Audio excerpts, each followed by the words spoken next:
Hello and welcome to the Overwatch Pacific Championship. I'm Dallas Easy Fighter. Joining me here on the couch, Matt Smite Ross, Kevin Avril Walker, and it's week 6, day number 2. Our first matchup of today is going to be AHQ Esports Club taking on Hong Kong Attitude.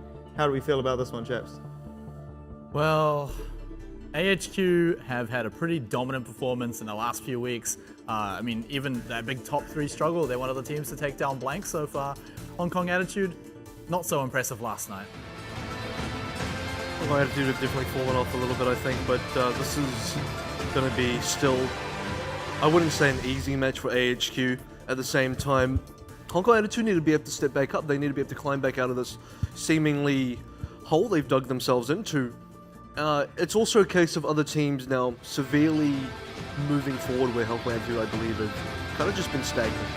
Yeah, I think that's the big thing to talk about. Hong Kong Attitude they haven't risen above what they've performed in the very first showing of the OPC. And like you said, other teams have Marchi. I mean, hell, they took down the Flash Wolves. That's incredibly impressive. Hong Kong Attitude have just been doing the norm, doing the expected, and in fact, even losing the Marchi.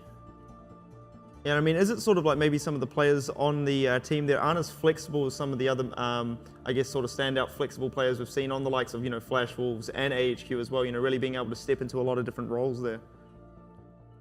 Well, I mean, AHQ, they've got Dizzy, and yes, we laud a lot of teams on they've got this one really good guy. When he goes down, there's a bit of trouble, but that's not the case for AHQ. So the fact that they have Dizzy is pretty fantastic. Over in Hong Kong Attitude, I don't think they suffer so much from the one guy goes down and then the team struggles a lot, but they've been mixing things up a little bit, and we've been talking about ever since those things have been starting to happen, that playing role swaps within your team within a tournament can have you playing a little bit of catch-up. Yeah, pretty much as well. And for Hong Kong Attitude as well, they actually have a 7th member that we haven't seen yet, Randy. He's been on their roster for some time now, yet to be debuted in this tournament at all. Whereas AHQ have had the chance to sort of change up their roster slightly. Now, it's less so catching up in terms of role swaps. It's more so that AHQ have now found, I would say, a team that's currently working, which has been swapping out Eddie Boss for carries, currently for Hong Kong Attitude. I don't know if it's time to bring Randy in or not. It doesn't seem like they think it's the case yet, but we'll have to see. If he's some kind of XQQ bring-in, then I don't think it's really worth bringing him in just yet. Maybe he's amazing, but until then, I mean, if Hong Kong Attitude are making the call, then perhaps he's just a sub. And this was sort of something we talked about in the earlier weeks, with the likes of Flash Wolves, Zonda maybe being a little bit too aggressive. I think that maybe one of the biggest things that's really AHQ and the likes of Flash Wolves as well really step up and really sort of take it to the teams like, Blank as well, that were obviously sitting undefeated, I guess, is finding a way to really work with that aggression and really make it sort of come out and I guess really make it work for them now, rather than being punished. Zonda overextending a little bit now. The rest of the team are fully with him in regards to these engagements, and I think that aggressive playstyle is really sort of working out for these teams. It's really helped them get to that next level. I think they were being a little bit too passive in the earlier weeks of the OPC, and now they've got themselves a little bit of confidence. It's really sort of starting to show. We're actually starting to see Hong Kong Attitude slip back into more of a 2-2-2 style of play as well. They've been the team after Blank that have most comfortably started playing the triple DPS. However, I don't think they've really caught up to Blank in terms of mastering that playstyle yet. We actually saw last night against Flash Wolves in particular, Jin Kao has gone more back towards the Diva role and less so on the Pharaoh, less so on any of the other sort of DPSs as it were. So for Hong Kong Attitude, it does almost seem like they're trying to find their place again. It looked like they found where they were. They were up. They were 2-3 against Blank at the time at their peak in the tournament, and that's when they had a good grasp of triple DPS. But also when other teams, I feel, probably didn't. Now that other teams like HQ and Flash Wolves have stepped up, have found something a lot more comfortable to play with, Hong Kong Attitude are completely swap sides and are now the ones trying to find what they're comfortable doing. Yeah, I mean, I can't really say much more than that. Hong Kong Attitude, it just all comes back to the fact that they haven't risen above what they were doing in the very first few weeks, where you said at their peak, 2-3 against Blank, and we all thought at the time, that's a fantastic result, especially for a team who's sitting down at 4th place at the end of the first week. Going 2-3 against Blank, who were at the time completely undefeated. Now it's not the norm to go 2-3 against Blank. I mean, it wasn't the norm then, but it's now the other way around. teams are beating Blank right now. You can't just say, oh, we took 2 maps off Blank, we're looking pretty good. You got to actually beat the team now. Well, I mean, taking a look at tonight's schedule, I believe it is AHQ playing the back-to-back here. So the first matchup is going to be against Hong Kong Attitude. After that, it's going to be taking on Fireball, closely followed by Marchi taking on Fireball, and Fireball's back-to-back. And our final matchup of the evening will indeed be. Had a bit of a mind blank here. It's going to be Blank actually taking on Detonated Gold here. So will be good to see if this sort of matchup can really help, I guess, Blank get back on their feet. And obviously for Detonated Gold, this would be huge if they can manage to pick this matchup here.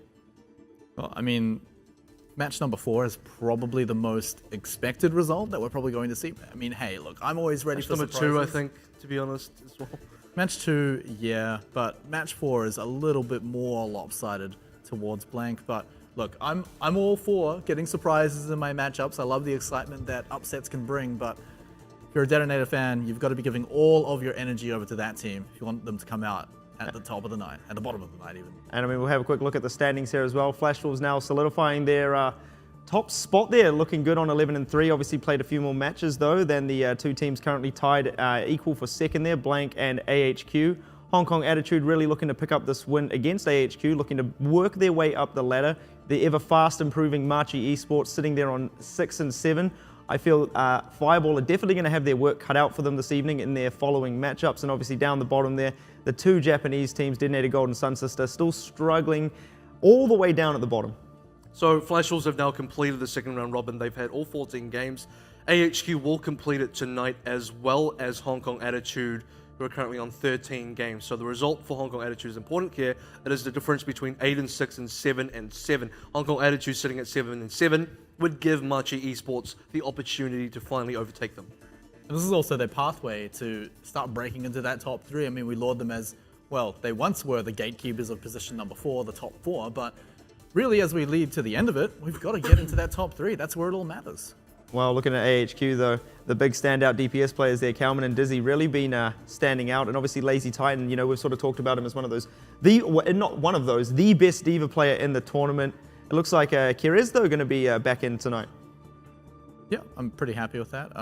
Lazy Titan, yeah, just jumping onto that bandwagon as well. Best Diva in the tournament so far by far, and since AHQ have been just constantly sticking him on that hero, swapping him in and out and there and there, but like AHQ had played fantastically, and it just goes off the combination of Dizzy and Lazy Titan, I've got to say. Yeah, and Kalman's brother Eddie Boss has been away from the match for a decent while now. They're still scrimming with him. He is still the captain of the team technically, so he's sticking around and probably offering some advice in the back. And obviously the side of HKA, the 2 big DPS players there, Mango Jai and K4, obviously switching things up around as well. Xiao Lin, still listed as the tank player, but, sort of being that standout tracer that we've seen, week in, week out as well. So I guess interesting things, how they're going to sort of pick and choose who's going to play what coming up against AHQ. Yeah, and also from yesterday's interview with Jin Kao, he sort of noted that he's sort of progressed into the main shot caller role as well as Mango Jai. And funny enough, I didn't realize this, but Xiaolin's his little brother in the team. So that's pretty interesting. Xiaolin's a really young player as well. He's only 16. Oh, that's cute as. Oh, look at this. Most picks here. I like that. Yeah, no, we've been bringing that in as well. I like that. There's Lazy Titan, that Diva. No surprises there, but you can see he flexes onto Zarya as well, which is always good to see. There's Karis back in the action. Pretty standard support lineup, but always flexing onto that Sombra when it's necessary. Main caller crappy here as well. Not the captain, Eddie Boss is the captain, but shot caller man himself. Of course, Eric in the tank. I think that's going to be pretty important. The 2 tanks tonight, Eriken going up against Zarting. Tanks have been a pretty big decider between a huge amount of team fights in the top tier of the OPC so far. And I've got to say, look, Eriken, he's got to start standing up. Ating has to start standing up to players like Eriken. Yeah, I was going to say, I think Eriken's definitely the most standout player of the 2 when you sort of look at them head to head there. Eriken week in, week out, it's just sort of progressed in that decision-making front there, sort of knows when to go in and when to back out, which is, I think, going to really make things very difficult for Hong Kong Attitude. I think Ating has personally kind of fallen off the radar for me a bit. He started out the competition in round robin number 1 extremely strong. He's one of the best main tanks I would have thought in the tournament. Coming to round robin number 2, he's definitely, I'm not too sure what it is out of the guy, but there is a case of him moving on to Winston as we progress through the meta shifts and going off the Reinhardt. His Winston hasn't been keeping up with say, Jongi, who's absolutely been doing a great job, but even Eriken, who's very quickly catching up to Jongi. And now when we look at Ting's Reinhardt performance yesterday, he's been off the Reinhardt for so long. Even the Reinhardt, I feel, from Ting, which I kind of really applauded in round robin 1, has kind of not been so impressive anymore. The problem is as well, you can still tell that it's one of his comfort picks as well. Clearly prefers being on that Reinhardt over Winston. You could already see it in his player picks as well. He's got Reinhardt above Winston, whereas a lot of other tanks will have Winston sitting pretty comfortably above that Reinhardt. So yeah, I mean, Reinhardt, it's got to be a solid pick for him if it's his comfort pick. He's got to perform. He's got to actually get results out of it if he wants to pick it up all the time. But as a lot of teams are just playing these Winston compositions, it's getting harder and harder to find a place for Reinhardt. It's sort of something I was going to mention there as well. I think it's like in the first week, the meta sort of really hadn't established itself. Also, we weren't on the new patch yet, so Reinhardt was seeing, I guess, a lot more play. But now, with Reinhardt sort of falling out of the meta and Winston being like above and beyond, that sort of primary tank pick, that sort of, you see the dive comps, you only really need the Winston. If you go for that secondary tank, 9 times out of 10, it's going to be the Diva coming through anyway there. So I guess a lot of this is really coming down to teams' ability to play Winston and how to really play around the Winston as well. And without Reinhardt sort of being, I guess, that predominant pick in the meta anymore, that's where we're sort of seeing players like a Ting really fall off. That, I guess, didn't have a lot of practice or maybe a lot of time spent on Winston. I mean, they've obviously got a lot of time spent on Winston. They are professional players as such. But I mean, in the grand scheme of things compared to some of these other players like Jongi, for example, and you sort of see it in regards to Blank as well, sort of switching up who is actually playing the Winston there as well. They were sort of like having Trill on the Reinhardt all the way up until sort of the OPC. And then now you sort of see them switching it up, sort of working out who is the best player to really fill that Winston role. Yeah, and it's also pretty difficult sometimes to tell exactly what is making one Reinhardt just miles better than the other one, because that's usually the case, right? Especially in different fights where your Reinhardt will jump in, he'll do a ton of good work, he'll distract the enemy team, he'll protect himself, and he'll be able to jump out, get back to safety. Reinhardts can jump? Said Winston. You did not this time. Not this time. Smarty boy. Not this time. Okay, you find the right ramp and Reinhardt can jump. But Winston can jump. This is the key one where it's a little harder to tell exactly the evidence on camera, mate. Clip that and tweet it to us. Look, hate you guys sometimes. Winston, when he jumps in and he does it incorrectly, will die immediately. Yeah. And that is the biggest difference. That is the biggest result that you're going to get out of it. Just like white men, Reinhardts can't jump. Find a good ramp. Find a good ramp, and you can jump further than any. Or prior to the broadcast, find yourself an enemy Lucio and get him to just boop you while you're mid-charge there and into the sky. With the speed boost. I've seen some Roadhog clips, man, where it's just boost the Reinhardt into the sky. It's great. Get a Maywall as well to lift you up. Oh yeah, there you go. Look, now we're really working. Yeah. Now we're really working on that elevation. I don't think any of this is coming out on the game. Science in action. But I mean, hey, look, if you need to go to the moon to take a team fight, then there you go. That's your strategy. Well, moments away from getting into AHQ versus HKA. First, obviously, is going to be Control. Any sort of final points to make before we get into this one? I'm expecting it's tough because K4 now he's a Soldier player and a Genji player, and considered by many, including Cowman in an interview sort of on the AHQ website. Cowman stated that he thinks K4 is the best Genji in all of OPC, not just like within a certain range, but of the whole OPC. He considers K4 to be the best Genji. Now, the difficulty for Hong Kong Attitude is Shailin also plays the Genji, but he also plays the Tracer. Now, Tracer's so dominant, you want to keep him on the Tracer. That's normal.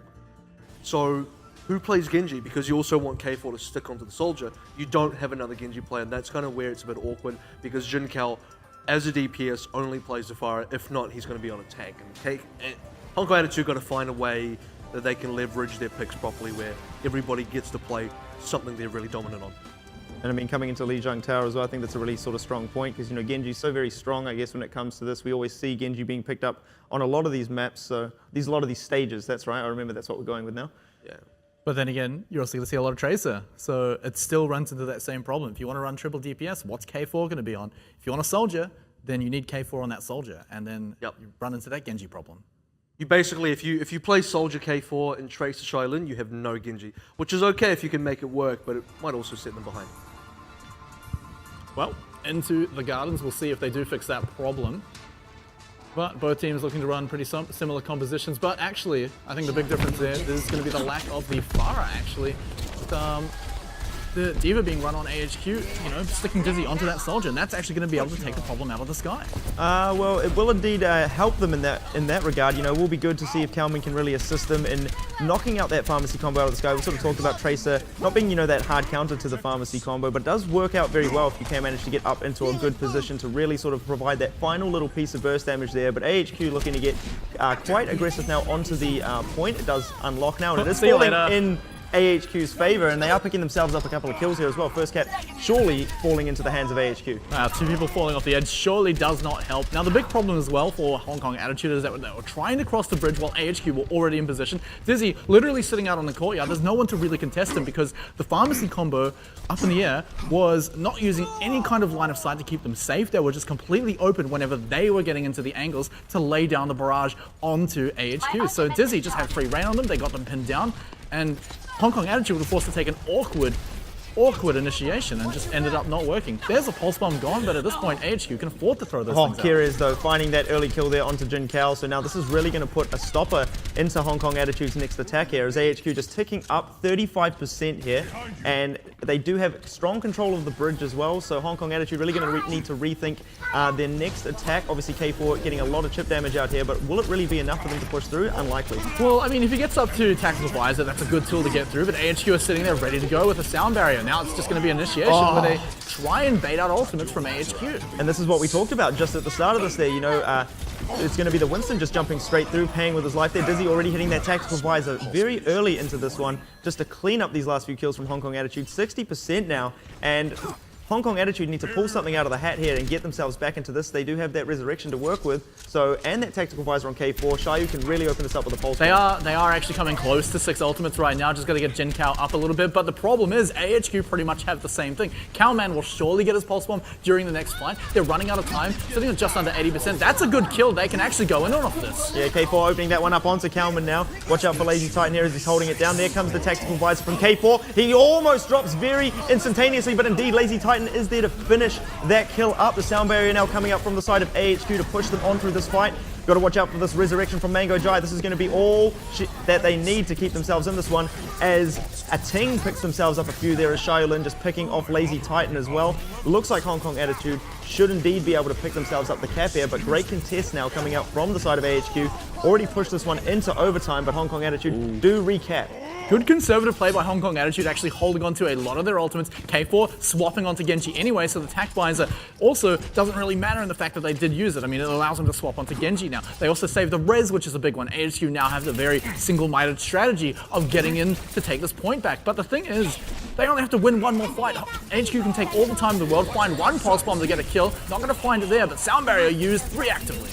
Very good stuff there from Hong Kong Attitude, but I mean, that's great play from AHQ as they bait out a fair few ultimates from the Hong Kong Attitude side now. Even kills coming across the board, and AHQ actually finding themselves many kills here with no ultimates really having to be used, and this is disaster right now for Hong Kong Attitude as AHQ are looking like they're going to be able to recap this point. Overtime ticking down. Is there anyone on the side of Hong Kong Attitude that can dive back onto this point? No, they can't, and AHQ pick themselves up the gardens. Cowman felt a little bit untouched on that Tracer, apart from that one death, which actually allowed AHQ to take the point, ironically. Cowman just felt pretty unstoppable during that as well. AHQ, in their push to take the point, was actually pretty good. They got a pick, went in with the 6v5, held onto ultimates, didn't waste them needlessly. But apart from that, the rest of their play was punished so heavily by AHQ, who just every single time Hong Kong Attitude came in, it seemed like the fight was lost before they even crossed that bridge. They'd already lost a member, but Hong Kong Attitude didn't seem to think so. They just kept going in, and what ended up happening was AHQ just got so much ult charge off of that. Now, that just allowed them to come back in and win one more fight. Yeah, Dizzy was doing a great job at sort of holding that zone and being very aggressive onto Jin Kao's Pharah there, but we see Dizzy now switching up to the McCree, Kalman going to be on the Zarya, and Eric actually switching up to the Reinhardt, so I really like this lineup coming out from AHQ here. Yeah, Hong Kong Attitude are going to have to run circles around this one. They can do so because they've got the Genji and the Tracer, and even the Winston to a point. But like I was saying earlier, Arting has to choose his engagements especially carefully against AHQ's composition. One flashbang and suddenly he's charged into a wall. Suddenly he's headshot. That's a lot of damage. So really, right now, Hong Kong Attitude, it's on the Genji and the Tracer. K4 and Xiaolun have to just run circles around this composition right now and just get them too uncomfortable to get onto the point. Well, speaking of running circles, Xiaolun gets himself up into the back lines, eats a sleep dart now. Can AHQ capitalize on this one? Not yet, as Xiaolun keeps himself alive. You've got to watch out here. He's doing a lot of deeps in the background now. But look at this, Eric N swinging his hammer, almost picking himself up a kill there. One frag apiece. Dizzy getting very close to the Deadeye. Crappy already has that sound barrier as it comes through right into Mango Jai's Transcendence there. So both teams committing support ultimates now to keep them alive through this fight. I believe that's going to be the Nano Boost as well being used onto Kalman as he gets charged up as well. Getting very close to that Graviton Surge, but the cap does fall in the way of Hong Kong Attitude. Now they have great position to really push AHQ back towards the spawn. A lot of awkward ults used there, but Hong Kong Attitude do end up actually taking the point, but with that death onto CQB, it could be AHQ rushing the point. Remember back to that Nano Boost, it built up Kalman's ultimate charge much closer to his ultimate. In fact, he's just shy of getting that Graviton, and that's enough to win a team fight alone. Eric, big Shatter coming through right now to pop this one off. A Ting falling very quickly into this. Will AHQ commit much more to this? It doesn't look like they need to after Lazy Titan drops that self-destruct into this. And now Eric N looking to push forward as well with the rest of his team there. And now right behind him, they surely should be able to regain this cap. Not much stagger now coming up from the side of Hong Kong Attitude as they clean up the rest of these players, but there is a lot of actual contest now coming out as they manage to get themselves back in with that respawns.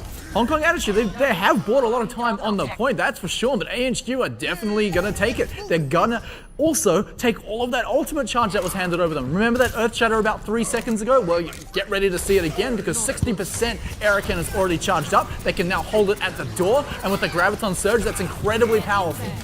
Oh, and there it is, the Graviton Surge coming out. Doesn't manage to pick up enough though. Oh, there's the Deadeye from Dizzy up in the back line. It's going to be taking out CQB. That's going to be a big kill. One support down on the side of Hong Kong Attitude. While the rest of their players, they lose K4 as well on the Genji. There's not much they can do to answer this one. Quite a few ultimates actually used there, half of them actually for AHQ. So Hong Kong Attitude, they can be happy to try and contest against this. Remember, they've already got 45% of the point. In fact, they've actually got Xiaolun trying to go for a sneaky back cab there. Not today, but AHQ, what have they got to hold the point? It's the Earth Shatter. Doesn't really connect with too much there, but Xiaolun doing good work just before to force the rest of AHQ off that choke point and back into the center room here. And now there comes that sound barrier from Hong Kong Attitude. They're really looking to take this fight to AHQ. Already picking themselves up a double with that pulse bomb there. Always got to watch out for Lazy Titan self-destruct though. Now with kills apiece here, it surely should be Hong Kong Attitude being able to gain themselves some position. They're turning it around. But Lazy Titan doing an absolutely great job right there to really hold that point down and hold the front lines for the side of AHQ as the rest of the members now are back in the fray and in the thick of things and they hold on to the cap. 70% now Hong Kong Attitude need to catch up. Even with the best bargain buy possible, that 2 kills with 1 pulse bomb, it's not enough for Hong Kong Attitude to turn it around. Picking up a kill there with a self-destruct, enough because it's a Lazy Titan special, always finding one. Now AHQ, they're getting closer to that Graviton once more, but look at the difference. They're not going for that spawn camp anymore. They're stuck back onto the point. This is where Hong Kong Attitude can strike. K4 does have Dragon Blade. Throughout the Transcendence, and he's going to drop the Dragon Blade now, and he needs to come up big with this one. Picks up a pair, looking to jump straight onto Dizzy as well. Good flashbang, but it matters not as Xiaolun's there to pick up the next one. And great stuff here from Hong Kong Attitude to really bite back, get themselves the cap back, but AHQ all the way up on 99%. HKA need to hold this down in the streets. And remember what I was saying before. That Graviton Surge was getting awfully close before, and they can throw it out. And remember, they don't have to worry about their ults being conservative here because this is the last fight for them if they win. Throw out the Graviton, throw out whatever ults you need. Nano boost your Reinhardt so he can kill everyone in that Graviton Surge. And here it comes from the sky. Oh, he picks up a couple in it, but Xiaolun is in the background trying to get onto Dizzy as he throws the Deadeye out. And great kill there from Xiaolun. That's really going to help them take control of this fight here, but still frags coming up in the way of AHQ. Hong Kong Attitude not picking themselves up enough here as the cap's slowly falling in the way of AHQ. And this is going to be all or nothing here for a Ting. Earthshadow there coming through. Doesn't really do enough with it. Now Primal Rage just to stagger this point long enough here. Hong Kong Attitude might be able to make their way back into this as K4 getting himself back around the corner. getting very close now to this Dragon Blade. This is going to have to be a huge slice and dice coming up for K4 here, but he's at already 50 getting health. pressured. This is not going to be too good for him here, but he does have the Dragon Blade up. Support now back for K4. There's the Dragon Blade. What can he find with it? The sound barrier, though, coming through to keep him alive. He does have that Transcendence, though, to push him through this one as they push AHQ back, but overtime still ticking down. Hong Kong Attitude looking to recap, but a nano boosted Dizzy out here on the side, and Hong Kong Attitude do manage to get this one back. 99% for them, and now AHQ need to find an answer. What can they even do right now? They are getting themselves the cap, so that may indeed be enough. Hong Kong Attitude now, it's going to all fall down to Xiaolin to stagger this one out. It's just going to be coming onto the point now for Hong Kong Attitude. They're just going to desperately try and get there. Maybe they pull out some magic, but the real story of that last fight, it had to be K4 throwing out the Dragon Blade, only finding the tanks with it. And like I predicted, yeah, it's just going to be Hong Kong Attitude. They're not going to be able to cap the point here. It's just too desperate. There we go. Just Eric looking to clean up the big Ting Winston there, but still Hong Kong Attitude trickling onto this point, trying to keep this one alive. Gotta love the commitment here coming out from the Hong Kong Attitude side, but indeed it will be AHQ to pick themselves up the second stage here as we go on to match point now for AHQ. So, I mean, once the spawn camp started coming out for AHQ, I feel like they used maybe one too many ultimates there. It did get a very good effect, a very good result. They did completely wipe out Hong Kong Attitude, but Hong Kong Attitude had already been about halfway towards the point capture already. They were happy to just sit back and bait out the ultimates from AHQ so they could come back in and use their own. Now they come back in, they almost capped the point. And even with a double kill on that pulse bomb. But it just wasn't enough because Lazy Titan, he turned it back around, got one kill in response, but that was just enough for the out frags to come out from AHQ. They take it back. I think Xiao was definitely sort of the standout player for Hong Kong Attitude. Oh, absolutely. In that last one there, but still the rest of the team not really being able to step up enough now. Jin Kao switching up to the Zarya, seeing if he can bench more than the side of AHQ. Well, he's got to bench a lot, bench 3 games in a row. They want to come out with this stage, this map even for Hong Kong Attitude. They do rush onto the point, they do get themselves there pretty safely, but AHQ, they've got, I've got to say, more hit points than Hong Kong Attitude right now. They can just run into the point if they really need to, but Hong Kong Attitude, they're already sitting entrenched, but here comes the dive. Oh, and that pressure put onto Jin Kao to pick themselves up that first kill on the map. Even though Hong Kong Attitude had themselves a very good position here, they are not being able to really punish the side of AHQ. As I say that, though, they finally come out on top of the frags there, but Dizzy managing to push himself through this one. K4 looking to hunt him down now. Dizzy has now caught him. Now K4's got to be careful here. Oh, look at that right there. They kill each other, trading each other out of this one, but the rest of AHQ still way here on the point, managing to push out the last few of these Hong Kong Attitude members. Now Cap going to be falling in the way of AHQ. Hong Kong Attitude do briefly give that over, and that's okay, right? Because they're going to come back in because they've got Nanoblade combo. But look at AHQ, they've still got Tac Visor. They can even shut down Nanoblade eventually. Even with the damage reduction, you can still take them down, but they don't have a nano boost of their own. What have they got instead? The Transcendence. That should be enough to keep everyone alive. Well, it's going to be the boosted Ting right now. Not really finding too much with this as Kalman hits that Dragon Blade, finding himself a pick there. Now K4 finds Dizzy. That's huge here for the side of HKA. Obviously, we've seen the strength of Dizzy, but he drops right there to Eric N. And now surely this is going to be AHQ just cleaning up the rest of these Hong Kong Attitude members, pushing them back into spawn, and really great counterplay coming out from the side of AHQ there. Picking up Dizzy was huge, but it was not huge enough and not soon enough either because K4's team had already lost 2 members. So sure, you pick up Dizzy, that's okay. AHQ can still work as a unit with the rest of the 5 members. Now Hong Kong Attitude have got to come back in without their biggest combo, without hardly any ultimates right now. AHQ, they've got a sound barrier to survive anything, bring them into the next fight where their DPS players can have their ults. Most indeed, and look at this, Eric N right in the front lines there, really being, I guess, the menace in there for the side of Hong Kong Attitude, but Jin Kao's Graviton Surge is going to have to come up big here, fully charged as well, dropping it right onto Dizzy. You can see this is the man they want to kill, but Jin Kao getting taken down there, does manage to get a couple with that one, but can the rest of the Hong Kong Attitude side find themselves enough kills? Kirez remaining uncontested on the Zenyatta, doing so much work here with the balls in the face of Hong Kong Attitude. And now 77%, they get themselves halfway on the cap there, Hong Kong Attitude, but it's still not getting them enough. A lot of ults used by AHQ though, but they do still have that Transcendence to survive anything coming out from Hong Kong Attitude, right? Nano Boost, but who are you going to put it on? There's no Dragon Blade ready. It's already been put out. Throw it onto the Winston. Well, Transcendence now coming through there. Ating managing to get himself in the back lines here, but where is the rest of the team? They need to get up here with him as Dizzy manages to pick up Jinkao again, so no Zarya. But somehow, their back cap coming through, and I bet you, again, it's probably Xiaolin, and as you can see, Xiaolin suiciding himself off the edge there, but Dizzy quickly to pounce onto this one. 98%, make that 99, overtime ticking down. Where's the rest of Hong Kong attitude? Big Dragon Blade coming up from Kalman just to slice and dice these few, and now that's going to be all she wrote. AHQ picking up the first map on Lijiang Tower very, very, very quickly, 3-0. Wow, I mean, back cap or not, that last map was pretty one-sided. AHQ severely outclassing Hong Kong attitude in that series, I've got to say. I mean, in every single asset, the way they use their ultimates, the way the players mechanically were playing, and just, I mean, even on Gardens was a big one, right? So many fights started off with them just finding a kill on a member of Hong Kong attitude at the start of it. Hong Kong attitude still commit, and I think that was the biggest mistake that got punished incredibly hard. So hard by AHQ.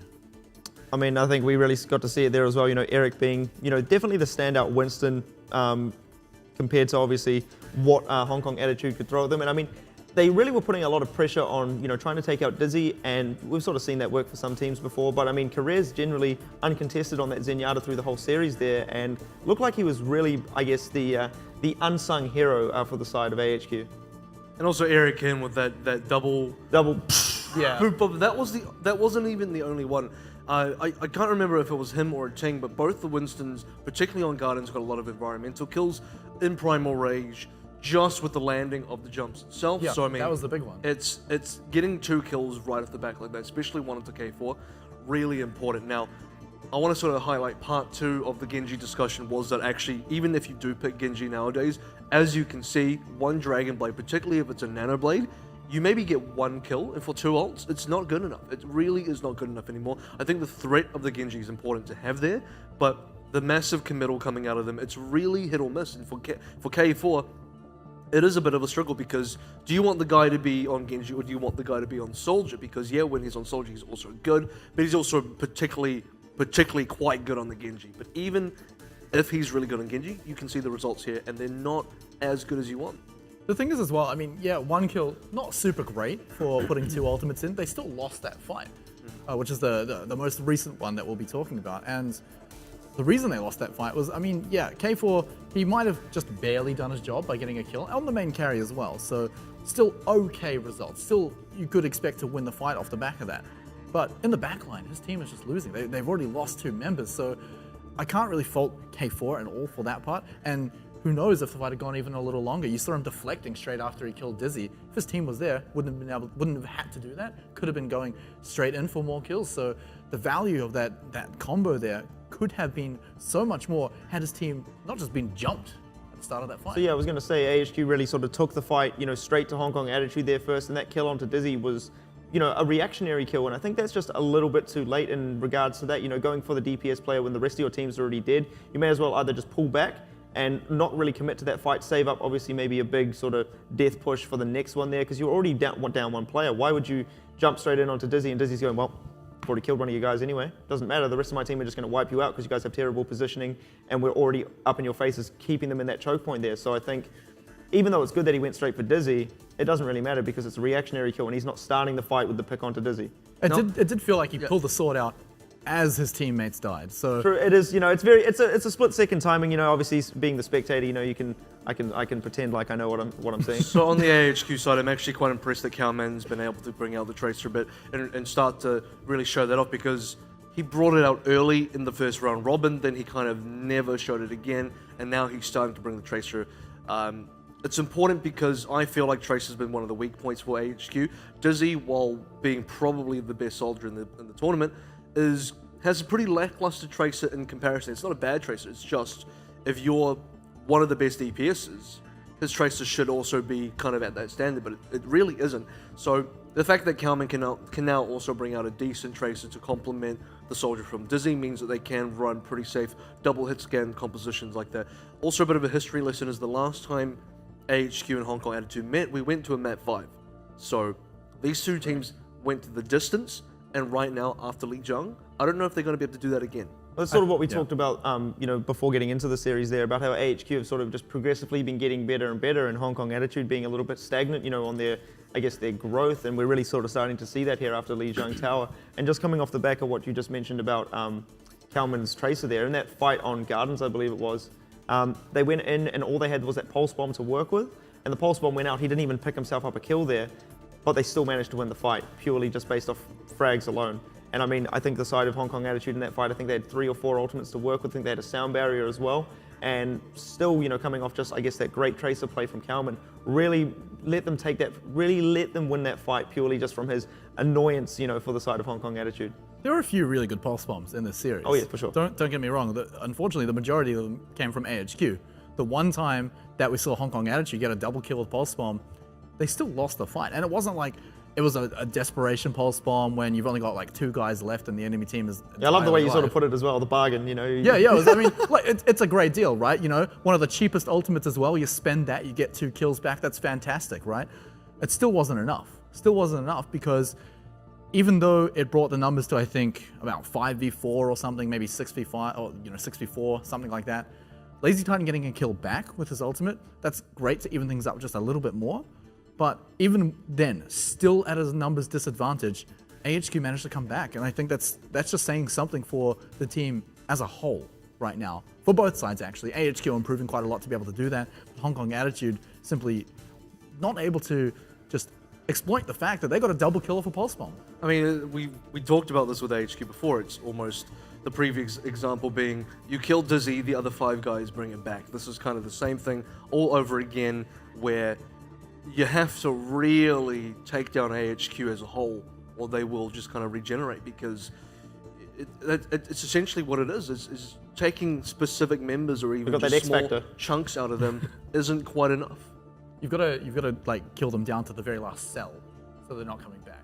I think you just need to do the old Magneto trick, just wrap them with some metal, chuck them in the ocean, and just leave them there. Because there's obviously no way you can actually fully defeat them there. And I was sort of going to talk about how do you deal with someone like Lazy Titan, but it is going to be Hong Kong Attitude picking King's Row. So we are in 4. The classic King's Row coming up right King's as our Row next Classic. match. The King's Row Classic. But yeah, really, how do you deal with, the 2 tank players on the side of AHQ? Because it seems like you take the DPS out, you've still got these tanks managing to hold the fight long enough for the 2 DPS to get back, or one of the DPS to get back. You take out the support. In the time you take out the support, Dizzy is going to kill you. So what do you do when you come up against the side of AHQ? I think it's a different question for both of the tanks, right? You've got Lazy Titan on that Diva, just flying around, and also, quite often, he'll be protecting Dizzy as well. So you'll usually... I don't know. It feels like Okay, Dizzy's the lone wolf. He's kind of just off by himself, like, I don't mind. So I'm getting to that. Okay. Usually we see that when AHQ are going up against teams where they're saying, okay, we've really got to protect Dizzy. We cannot let him die. In that series right there that we just watched, it didn't feel like Dizzy was ever under threat at all, and Lazy Titan just got to go and literally just go and do damage to the enemy team, and then they had 2 tanks in their face instead of just 1. So I think that might be a little bit different on King's Row, where protecting a soldier is quite important. I think that's a very telling of where the teams are standing in the sort of match itself, because if Dizzy can just go and do what he wants versus being stuck protecting Dizzy, that means AHQ are in a pretty good spot. AHQ are not in a good spot if Lazy Titan is constantly having to play defensively. That means the other team is applying the correct amount of pressure onto Dizzy, and that's kind of what you need to be doing if you're the other team right now. But that was sort of what I was talking about before, is that, yeah, you kill Dizzy, but by this point, it sort of looks like Lazy Titan standing up at the front going,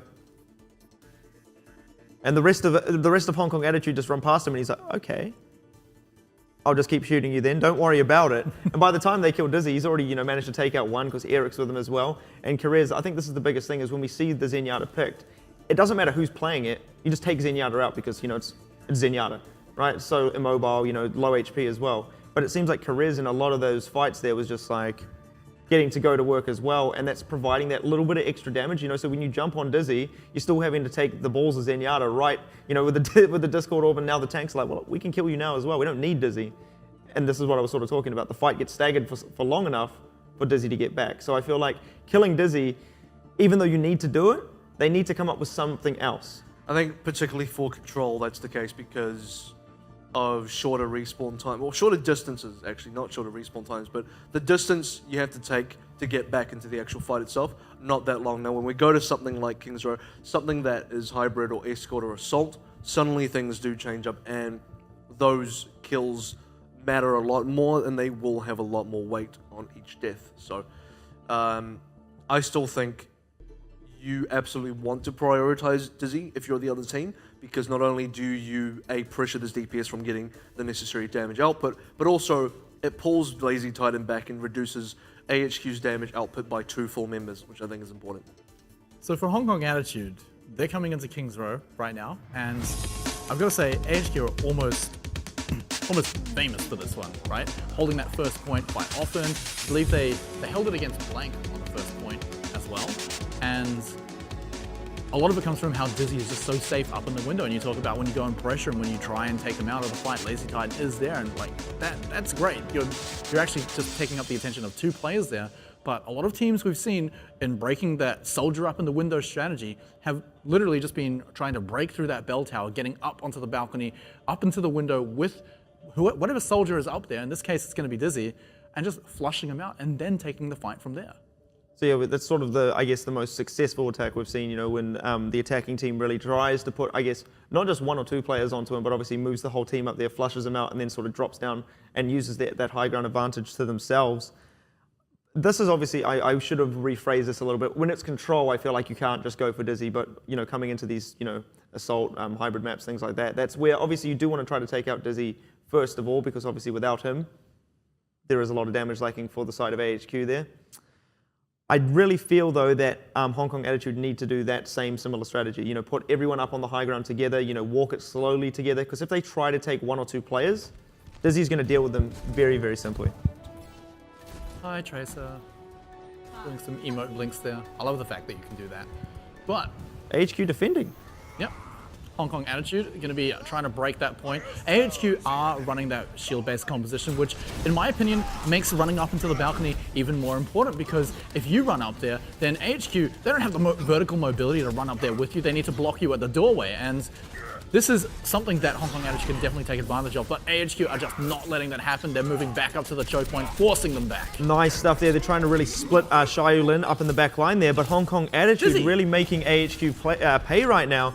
I mean, Dizzy goes down as well to Mango Jai, so now this is looking good for Hong Kong Attitude as they move in there. Kalman falling as well here, so now just the last few members from AHQ really trying to hold on to this one. Do have a very long time to fall back here. Charge going to not be connecting with anything there from Eric. And Hong Kong Attitude, extremely explosive first attack here. That is 3 members that are not going to make it back to the point. Dizzy, literally at the choke point, is where his death occurred. They all jumped down, trying to force out Hong Kong Attitude. It felt like AHQ thought they had won the fight already so hard that they could actually just start forcing out the staggers, when in reality, they hadn't actually killed anyone yet. So Hong Kong Attitude, with a great push on that first point, going to have plenty of time on Street Space. Now, they don't necessarily have the option to push forward and force AHQ out of the defensive position. However, that fight was quite short, so AHQ did not come out of that with AHQ's amount of ults. But look at right this up one. Into the back lines with the Dragon Blade. But look at that, he's already wasted a little bit of time having to go for the deflect there. Now sound barrier as well from the side of AHQ. They did have that tactical visor with the nano boost as well. So this is really good counterplay now coming out from the side of AHQ. They really should be able to make Hong Kong Attitude pay, as they got absolutely nothing out of that Dragon Blade. And this is surely going to be AHQ able to stabilize a bit of defense now on the first corner here. Well, I mean, AHQ did use a few ults in response to that as well. I mean, we saw Sound Barrier come out. There was also, I believe, Dizzy used Tactical Visor too, unless he's just got like no ult charge this game. But the fact is that Graviton Surge is now available for AHQ on the defense. If they can still hold it back up to that choke point, that's great. And let's remember as well, Hong Kong Attitude pushed the payload during the fight, but Lazy Titan, get out of here! Making it explode right here with a great self-destruct. And I mean, I was wrong there. Hong Kong Attitude, the rest of the team did manage to get a lot of movement on the payload now, but this is when AHQ are going to be able to stabilize off the back of that perfect trajectory coming out from Lazy Titan. Kalman obviously using the Graviton Surge there as well to really assist and really allow Lazy Titan to land the perfect self-destruct now. But But Lazy Titan's ult also stole a lot of ult charge from the rest of his team. Dizzy really wants that tactical visor in a position like this. Didn't get to charge up his ult. Same with Eriken, didn't get to charge up that Earth Shatter. So now they're facing down a team with barely any ultimates. Nano Boost is your best bet. And you've got to throw that on the Reinhardt, and that's inconsistent at best. This fight looking very good for HKA now. Dragon Blade up for K4. Shaolin was around the side being very annoying there. And great early kill there onto Dizzy. They've done it again. They've taken him out of that fight really early. That great sleep dart though will be stopping this Dragon Blade in its tracks as AHQ answer back with a couple of their own. But Shaolin still being such an annoyance here on the side, just picking away rather at the side of AHQ. But they are still just destroying the rest of his team. Shai will not be able to find anything here. A lot of that was riding on him just to pick up a couple of kills on those squishy players there, and AHQ still holding this one down. Well, the tables have been flipped now. AHQ with no ultimates used, shut down a nano boosted Genji. Sorry, just a regular old Genji with the Dragon Blade. One sleep dart, that's enough. Dizzy dying in that didn't actually matter because remember the respawns are massive for Hong Kong Attitude right now. They've got to run a long way while AHQ can just trot on over. They're also sitting in a fantastic position. Once more with that Graviton, they can combo it up with Lazy Titan once he gets his ult if they need to for another team wipe, or they can charge up the rest of their team's ult. Get that D.Va out of the mech, and Graviton is easy. Oh, there it is. And Hong Kong Attitude might not have been expecting such another quick Graviton surge coming out from Kalman there. Watch that self-destruct now being thrown into this mix. Oh. Jin Kao, very good double there. This is really going to open things up for Hong Kong Attitude as they're really pushing this payload forward now, forcing AHQ back. There is a little bit of an answer here, but it's not enough. You're completely wrong, forced all the way back to your spawn, and Hong Kong Attitude really looking frisky here on King's Row. Finding 2 kills with that self-destruct absolutely sold the fight for Hong Kong Attitude there, and that was through a sound barrier as well, which is now not going to be available. This is actually a fight where Hong Kong Attitude can go quite aggressive. Even with the lack of ultimates, if K4 can get to that Dragon Blade, I mean, if you can dodge a sleep dart, then there's not a huge amount to block out all the damage you can do. Dizzy, sure, he can attack Visor, but we've seen how fantastic K4 is, finding where Dizzy isn't taking not this time. K4 straight into his death right there, and that's going to be not so great for the side of Hong Kong Attitude, going to be forced back out of this next fight here. K4 just suiciding himself off the high ground there. See you later, Jin Kao's mech as well, so that's really going to delay these fights now coming out for the side of Hong Kong Attitude. AHQ just looking to get aggressive now, and Kalman getting quite a decent amount of charge off this one. Yeah, I mean, that was a fight that I don't think Hong Kong Attitude were really hoping to win, especially after K4 died to basically jumping into 6 enemy players. But because they didn't use any ultimates for that, they can be pretty happy with that, but they didn't force anything out from AHQ, who are also coming out to quite a lot of their own. Hong Kong Attitude actually finding a kill into Kalman. This is the time to go in. This is the one indeed. Now K4 is like, don't worry about that previous suicide. I'm going to clean up a couple right now. Dizzy answering back with the nanovisor now. Is there enough kills out of it? Not at all. Only finding K4 will be disastrous for AHQ as the rest of his teammates getting pushed down here. A Ting with that primal rage, forcing the rest of these players back. Kalman dropping now as well. Payload moving very quickly, almost at the end. Where are AHQ? They do manage to get themselves to keep this one alive. Transcendence though from the side of HKA as well, just to push them over this end here. And is there anyone from AHQ still managing to get themselves back on the point? Indeed, here comes the Graviton Surge. They believe it gets eaten by Jin Kao. Huge play now. Tracer, there it is. It's going to be Shayu picking up a double and picking up the win there. It's going to be Hong Kong Attitude getting all the way to the end with 1:54 left in the bank. Let's see how their defense goes. Just under 2 minutes. That's a pretty respectable time bank to go into King's Row with, but every time I say that, well, that team did pretty well in the first round of attack, another team just comes in and steamrolls them without any contest at all to the end and end up with like 4 minutes or something. So hopefully, for Hong Kong Attitude's sake, that's not the case and the curse is broken today. But that was still, regardless of whatever kind of curse I'm talking about, Hong Kong Attitude did fantastically in that. Yeah. First point broken almost immediately. I feel like that's Hong Kong Attitude capitalizing on just a ridiculously forward positioning coming out from AHQ, who I think just believed they'd already won that fight. Yeah, I think AHQ got a little bit too big for their boots there, as a wise Stormzy once said, you know, and really just tried to take that. He didn't even use the high ground, you know, went straight out the front gates there, tried to get... Dizzy was trying to catch the bus. Yeah, he was trying to catch the bus. He's a little bit late to the old King's Row meetup, was he? And then sent back to the spawn. Yeah, I mean, that's probably quicker. You don't even have to pay the bus fare there. But I mean, hey, that's great for Hong Kong Attitude to just capitalize on that, move in, take the point. They didn't push forward into the streets phase too far to deny AHQ positioning, but they did get some pretty good economical trades with their ultimates during during the second checkpoint. And then third checkpoint, I've got to say, pretty standard, but K4 getting a lot of value out of those Dragon Blades. While Dizzy, I've got to say, he was hunted down. He was hunted down by K4 during a lot of that. Yeah, so Hong Kong Attitude using that sort of same strategy they used on Control, you know, really sort of taking the fight to Dizzy, really making him pay, I guess, in this one. And it obviously worked out in their favor there. Please play Junkrat. I was thinking Please play Junkrat. Please do it. Oh. So Feels boring, bad, man. AHQ. Feels bad. Well, we've seen Lazy Titan play Widow before. We've definitely seen them do this on their offense as well. So he might keep on it, but he might just go for that early pick there. Obviously, his career switches over to the Hanzo as well. Just letting me down here, AHQ. Letting me down. All right, well, looks like we're going standard, but it's what AHQ should really be going for because Hong Kong Attitude, they're running that shield composition. The difference is, though, while AHQ took it to Hong Kong Attitude at the door, AHQ are being let through. They've been let through that checkpoint, and they're going to be able to go up onto the balcony. And, well, you've got to say K4 should be starting to shake in his boots as soon as they get up onto the high ground. Or maybe he's starting to feel a little bit happy as people are going to start walking into his sights. Jin Kao starting this one off, being definitely benching more than Lazy Titan there, picking up the first kill there. And now Jin Kao picking himself up a second.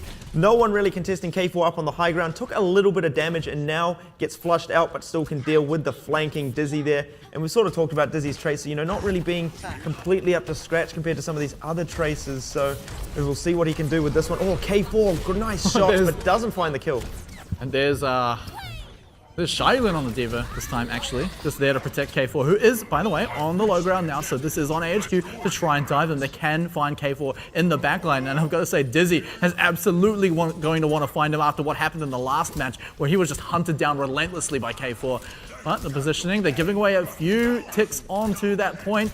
It's going to actually hit the first third right now, but Hong Kong Attitude coming out to some ults. They really want that Graviton to actually seal the deal, and Nano Boost should get them to it. On Jin Kao, this is going to be a big Graviton. He has 100 charge as well. What can he find with it, though? Is he even going to need to drop it here? Doesn't need it. Opens up with the Pulse Bomb, but the rest of Hong Kong Attitude, it's going to be the Tactical Visor from K4, really just to push the rest of AHQ out the gates, back into spawn. Good hold there coming out from Hong Kong Attitude. The way they sort of fell back there and then re-engaged, beautiful stuff. So I like the fact that they used Tactical Visor before the Graviton, because now Jin Kao can throw that out and K4 can just mow them down and get his Tactical Visor again. This is already 2 fights that Hong Kong Attitude have held AHQ at the first point. But speaking of ultimates, Lazy Titan's coming up to his own Graviton, and there's no Diva to eat it on Kalman Dragon Blade, their Graviton picks up a lot of them. Great charge there, just to ruin Kalman's day. AHQ, though, on top of these kills here. Can the rest of Hong Kong Attitude hold out now? K4 being forced out of the high ground. Going to be forced back into the streets here, not doing absolutely anything at all. Going to be Eric all over him. And surely AHQ do pick up that first cap and now building a lot of momentum into the streets phase. Yeah, going to push super far forward here just to deny any entrance into the streets of King's Row here for Hong Kong Attitude. And this should be the difference that AHQ can make up, where Hong Kong Attitude broke the first point immediately. They stalled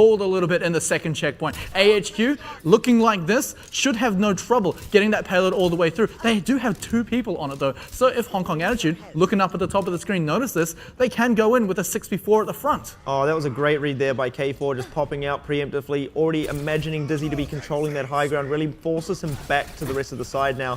Shayu just going to be in wait there, just by the side of a Ting, now looking to get in a great flanking position.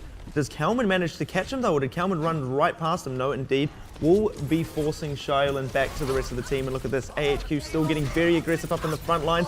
Dizzy looking to open this one up with a Pulse Bomb, sound barrier coming in. So this is going to be AHQ's moment here. Eric up there in the back, takes down Jin Kao, pays with his life though, but Kalman by his side. That Nano Boost now coming out onto K4 with the Tac Visor. Looking to chase himself down a Zenyatta. Can he actually get the kill here? Finally, there we go, Karez going down. While this is happening though, Dizzy picks himself up a Ting over on the side. The rest of AHQ there to really make him pay for that one, and they're surely going to be able to cap into checkpoint 2 off that. Yep. We're going to be moving towards the end of this one, and like I said, after getting a respectable time, AHQ might just roll right through Hong Kong Attitude. They did use a few ultimates in that, but they still have enough to work with. Cowman coming up to that Dragon Blade in similar fashion to what K4 did. He can just hunt down the soldier. He can just find K4. Great Doesn't stuff even there. need to. They get 2 kills off the back of off the front of that fight. Don't even need ultimates in that situation there. K4 finding that Helix rocket onto Dizzy as well. Karez just sitting up here doing absolutely nothing. Going to be hopefully switching up off it, and indeed he is going to be switching over to the Ana there. Now hopefully we'll get a lot more impact. And then, oh, see you later, Shaolin. Kalman really getting things started here for the side of AHQ, taking down the Tracer very early on into this one. Now the rest of AHQ with him. Oh, very good to sleep dart him out of that one and make him pay with a Helix Rocket, surely stopping the momentum of this fight. But still, HKA being forced back here. Crappy also booped Jinkao down the hole during that fight, which means he didn't get that ult charge during that at all. Even if he died, even if White had the same result, he could actually be at Graviton Surge right now, which would have been huge for Hong Kong Attitude to hold. There's only one more fight win to go before AHQ get it all the way to the end. They've got Graviton, they've got Dragonblade. That's enough for a clean enough team fight win to just get it all the way to the end. Oh, well, Hong Kong Attitude looking to get into the danger zone right now. Is it going to be Goose or is it going to be Top Gun? And indeed, it's going to be K4 dropping his weaponry right there. Tactical Visor taking Kalman out as AHQ really try to take that fight straight to Hong Kong Attitude. Great patience there to really bait in the side of AHQ. And Hong Kong Attitude now making the rest of AHQ pay for this one, resetting the fight. I love that read by Hong Kong Attitude, noticing what the win condition is for AHQ. It's Graviton Surge, Dragonblade combo. Fine, cool. Let's just have K4 sit back and Tactical Visor when he's not even caught on the Graviton, right? There's no Nano Boost to keep the Genji alive either. So they just mow him down in seconds, and the team composition swapped up even more. Got his Graviton eaten just there as he is in a great position to really jump out onto that,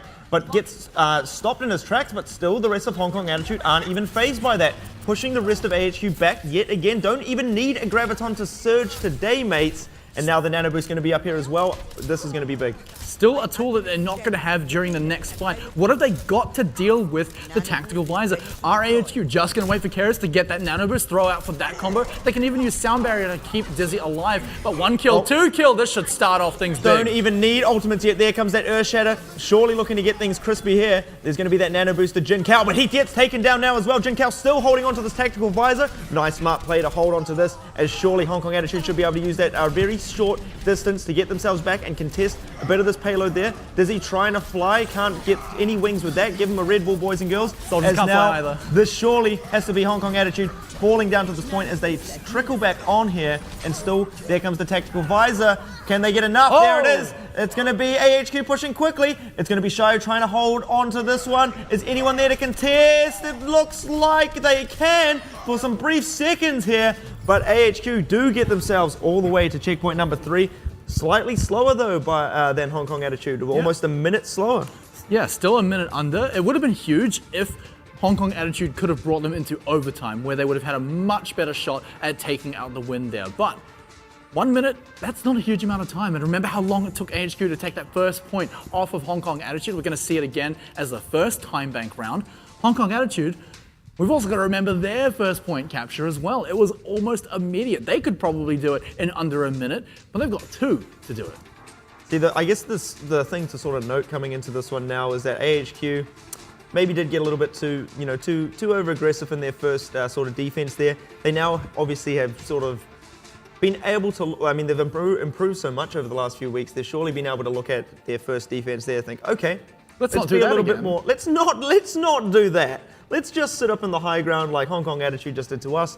We've obviously done this sort of default setup before. We can surely do this again. And I mean, Hong Kong Attitude, a little bit more time to work with. So if AHQ do really sort of play this one a little bit more, play this one more defensively on their defensively on the defense. Brilliant vocabulary there. I think that's where they're really going to have it. But it's going to be Hong Kong Attitude defending first there. Getting a bigger spread on the minigun, spinning around really fast. You can only do it up though, so... Watch him, boys. He's got the spin bot.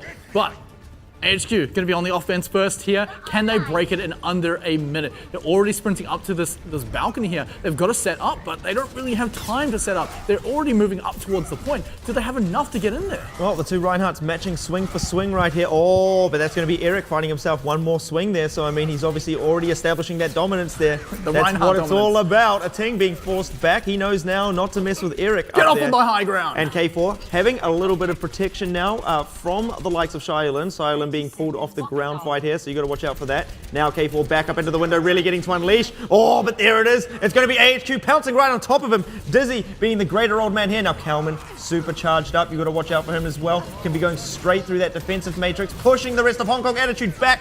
Huge first attack now coming out from the side of AHQ, getting that cap time. Now this is going to have to be a big contest coming out from the side of Hong Kong Attitude, but Kalman almost has that Graviton, but Jin Kao drops his Graviton first, catches the whole side of AHQ in it, but there's the nano boost to push the rest of AHQ through this. No damage to follow up from Jin Kao there, and this needs to be big, but look at that Earth Shatter, and now they're right into the Graviton surge here, but Hong Kong Attitude coming up with the frags, and this is absolutely a huge recontest coming out from Hong Kong Attitude. Overtime ticking down. Is anyone there from the side of AHQ to push it over? It looks like negative as the overtime's coming down now, and Hong Kong Attitude hold that down on point number 3. AHQ getting themselves 93% though. Yeah, still not a useless push, right? They still got almost to the end, which is going to be still a big ask for Hong Kong Attitude. Remember how they capped that first point? It was mostly capitalizing on that mistake, that over-positioning that AHQ made, and they just pushed on through. AHQ, like we were saying before, very likely to not make that same mistake again. They can play a little bit safer. They still don't want Hong Kong Attitude just break through the choke point, break through whichever entrance that they want to choose to go through, whether it's the bell tower up to the window, or whether it's just through the house on the left. Whichever way they go, it does need to be contested, but that doesn't mean you need to just pull Dizzy off of the high ground and make him vulnerable. I mean, they really got the opening they were looking for there, and I must applaud Hong Kong Attitude's composure to really pull themselves back off the point there and go for the recommit at that last sort of split second. I really thought the chicken was indeed cooked for Hong Kong Attitude, but somehow they managed to hold that one down. Well, a nano boost onto Azaria will get you the first Graviton surge. It is known, and this is known. This is known, and it really cleaned up that point, right? Even through a sound barrier, just gave them enough to pull it out. But with just under 2 minutes to go, can Hong Kong Attitude take the first point as fast as they did earlier with essentially the same composition? Well, the odds may they be forever in Hong Kong Attitude's favor, with obviously more time to work with, and we've seen this dive comp work out very well for them on their first offense. And indeed, they waste no time getting themselves straight through the cap. This time though, AHQ are playing indeed a little bit more defensively. This is a little bit better by AHQ, I've got to say. Still playing that shield composition, and Dizzy, and in fact, Keras is going to be completely safe up here. Get out of my high ground! Get out! Get out of my house! Get out of there! And it is going to be Dizzy managing to force Jin Kao off the high ground now. Fight starting to take place on the low ground now. That Discord all finding its way onto Eric as the shield's breaking. K4 all over this one, but AHQ picking themselves up a couple of important kills on the DPS there for the side of Hong Kong Attitude. Going to be staggering this fight out for a little bit longer, buying them that ever important time. 1 minute left to go here on King's Row. All or nothing for AHQ. Expect to see the nano boost onto the Zarya again. Cowman will be receiving that because Dizzy, he's miles away from that attack visor. Get an early Graviton surge and that should secure the last minute for you. But Hong Kong Attitude, Shailin, the pulse bomb, it doesn't find anything, and that was their best shot. That's disaster because obviously AHQ did get 93% here, so they do need to cap to get themselves a win. And now Transcendence coming in from Hong Kong Attitude, looking to force their way into this one. Eric dropping down, so no frontline Reinhardt for the side of AHQ. Now K4 trying to get all over Dizzy. Biotic Field coming through. There's a Winston right next to him as well, and a sound barrier. Blade comes out as well from K4. Surely AHQ can't find an answer to this one. Not even a self-destruct there is going to be able to clean up enough players, but can they stagger the point out enough? They have got no cap yet. They've got a long way to go to get to that 93% as well. It may even give enough time for AHQ. Maybe not the whole squad, but some members of AHQ will get in there. And look at Cowman, he's got that Graviton surge, but no, they don't actually have enough time. They're being pushed back. Oh, Eric, he's too big. He's been to the gym too many times. Can't get himself out there. Graviton surge coming out just a little bit too late. Hong Kong Attitude picking themselves up King's Row. We're all tied up here as we come up to map number 3. Oh, 1-2-1, and after that first round, I would not have expected that result coming out of King's Row. First round, okay, sure, AHQ over-positioned, and they were punished for it. That's okay. That can happen once now and then. But that second round, that was just a clean fight. That was won out by Hong Kong Attitude. Yeah, I mean, a lot of this really came down to this sort of nano boost onto the Graviton here as well on their deep. Oh wait, is this the first one? Yeah, or was it? I thought that was the overtime one. It is the overtime one? Yeah, that was big. Didn't actually have the main play of the game though, but that's all right. That's okay. There's the play of the game, and there's the play of the game. The play of the game. But how do we feel about that one, Avril? I think AHQ kind of let that one go. They really struggled with the initial attack on the first round of attacking, particularly on the first cap. And it showed again in the first cap. They couldn't cap it out in the time bank, and something's going wrong here for AHQ, particularly just in that first cap, because Streets phase, yeah, it's fine. Even third cap, it's just a standard defense advantage that they have to get past. It's fine, they still cap, and I think they played their Streets attack and their third cap attack better than HKA did. Now the problem is still somewhere on that first cap. AHQ lost the entire map right there. So there's sort of a couple of things I've noticed there. So when Hong Kong Attitude go in to take their first cap, they don't actually sit on the point. They try to clean up all the as many members as they can from the side of AHQ before they start to cap. Whereas when AHQ go for the offense there, they take a couple out, start capping. So I can only talk to time bank here, but in that strategy, right, when you're the one attacking first, and you're in a limited time situation, 1 minute, 2 minute for either side, if you're the first team attacking, you want to get as much percentage onto the point as possible. You can't just assume that you're going to take the whole point. You want to get as much as you can. That's what we saw AHQ do, standing on the point, getting as much, ticking up as much as they could. And it did actually look like a full cap for them at one point, but Hong Kong Attitude came back swinging. But the fact is, Hong Kong Attitude were in a situation where they had to fully cap. They had to get over 93%. So standing on the point for that is, it's not going to matter if you get up to 50% or 60%, and that's going to be enough going into the next round. They have to fully cap. So trying to clean up the team before actually standing on the point is how they were looking at going about it. I also want to speak to AHQ's initial defense. They didn't have to do what they did on that first cap defense. It was really unnecessary, very unlike AHQ. It's a very Flash Wolves thing to try and do, like, hey, we're so good, let's do this kind of random crazy stuff that is totally unnecessary, and that cost them the entire first cap. Where AHQ were meant to be an exceptionally good defense team, particularly on that first defense, they threw it away. They completely gave that first cap where they could have stolen out Hong Kong Attitude for a long time. The amount of time that AHQ took to get their first cap, that should have been at least a minimum of how long they would have held Hong Kong Attitude out. And if they had, maybe Hong Kong Attitude wouldn't have made the full completion of King's Row, because they did struggle in Streaks. They did struggle in Phase 3 as well. So really, I think AHQ had the game. They were meant to win King's Row, but because they made really silly errors on their defense and then failed to secure the first attack themselves, that's what cost them King's Row. I mean, just imagine how different that would have been if there was a minute less on the time bank for Hong Kong Attitude. That would have been the game right there for AHQ, just off of that alone. But I mean, there's so many other factors that come into it, because it might not have been just a minute on the first point extra that they would have had to spend if Hong Kong Attitude didn't win that first initial attack, didn't win that team fight. Then AHQ set themselves up to be the team that's in the lead and the team that's hard to take off of their defensive pedestal, because you're suddenly ahead in odd charge. And we've seen how important it is. Nano boosting up those Zaryas so they've got the Graviton early would have been on AHQ's menu. And it would have been much longer than 2 minutes if Hong Kong Attitude hadn't won that first fight. Imagine if you're AHQ and you actually held Hong Kong Attitude for a good 2 to 3 minutes on the first cap, and then forced Hong Kong Attitude into the overtime as soon as they hit Phase 3. That would have meant an actual defense holdout and not a cap. We wouldn't have gone to time bank at all. AHQ should not have gone to time bank. They should have won on just a regular attack and defense phase altogether. I'm going to have to agree with that there, but I mean, the other thing was, as well as you see, just for, sort of, I guess, a final point coming off that, is on their overtime defense there in the time bank.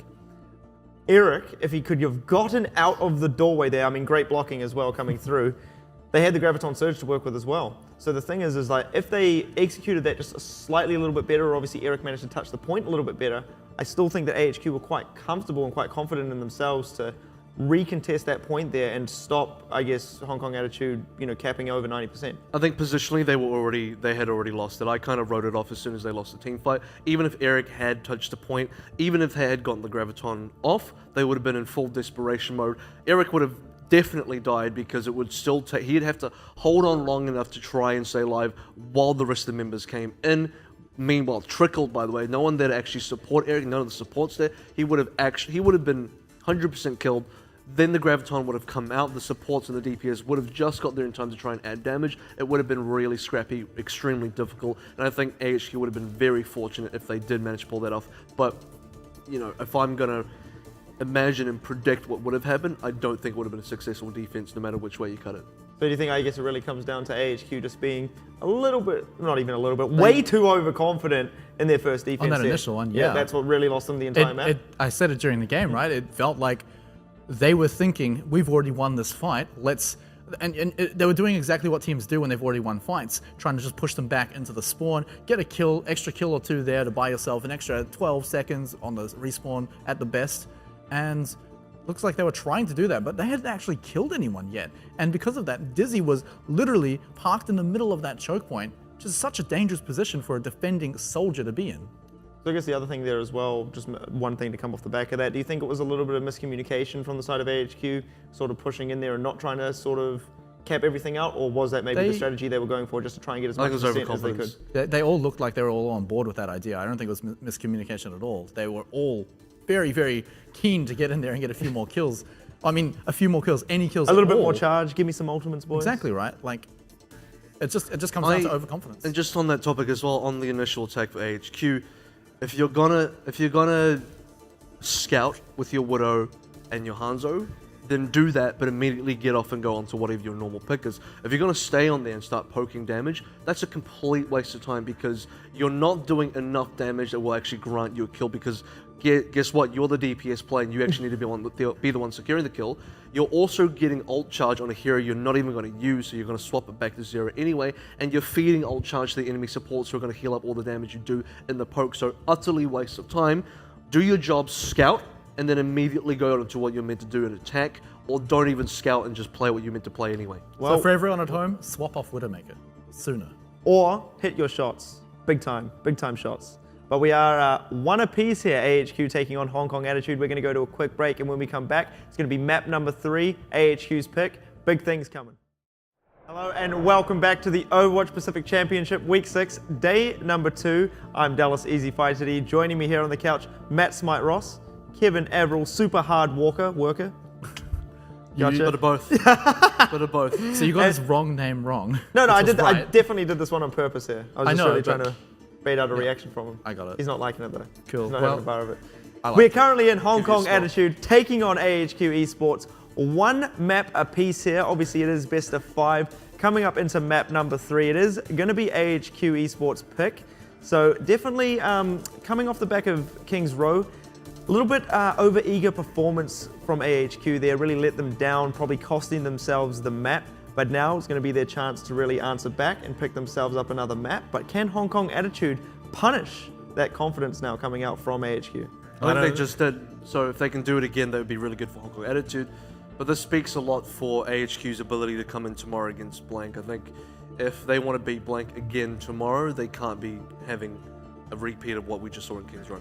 That needs to never happen. I mean, if Hong Kong Attitude can punish it, then you can bet your bottom dollar do that Blank are going to punish that as well. Now, coming into Assault, which is our 3rd map, I'm going to call probably Anubis.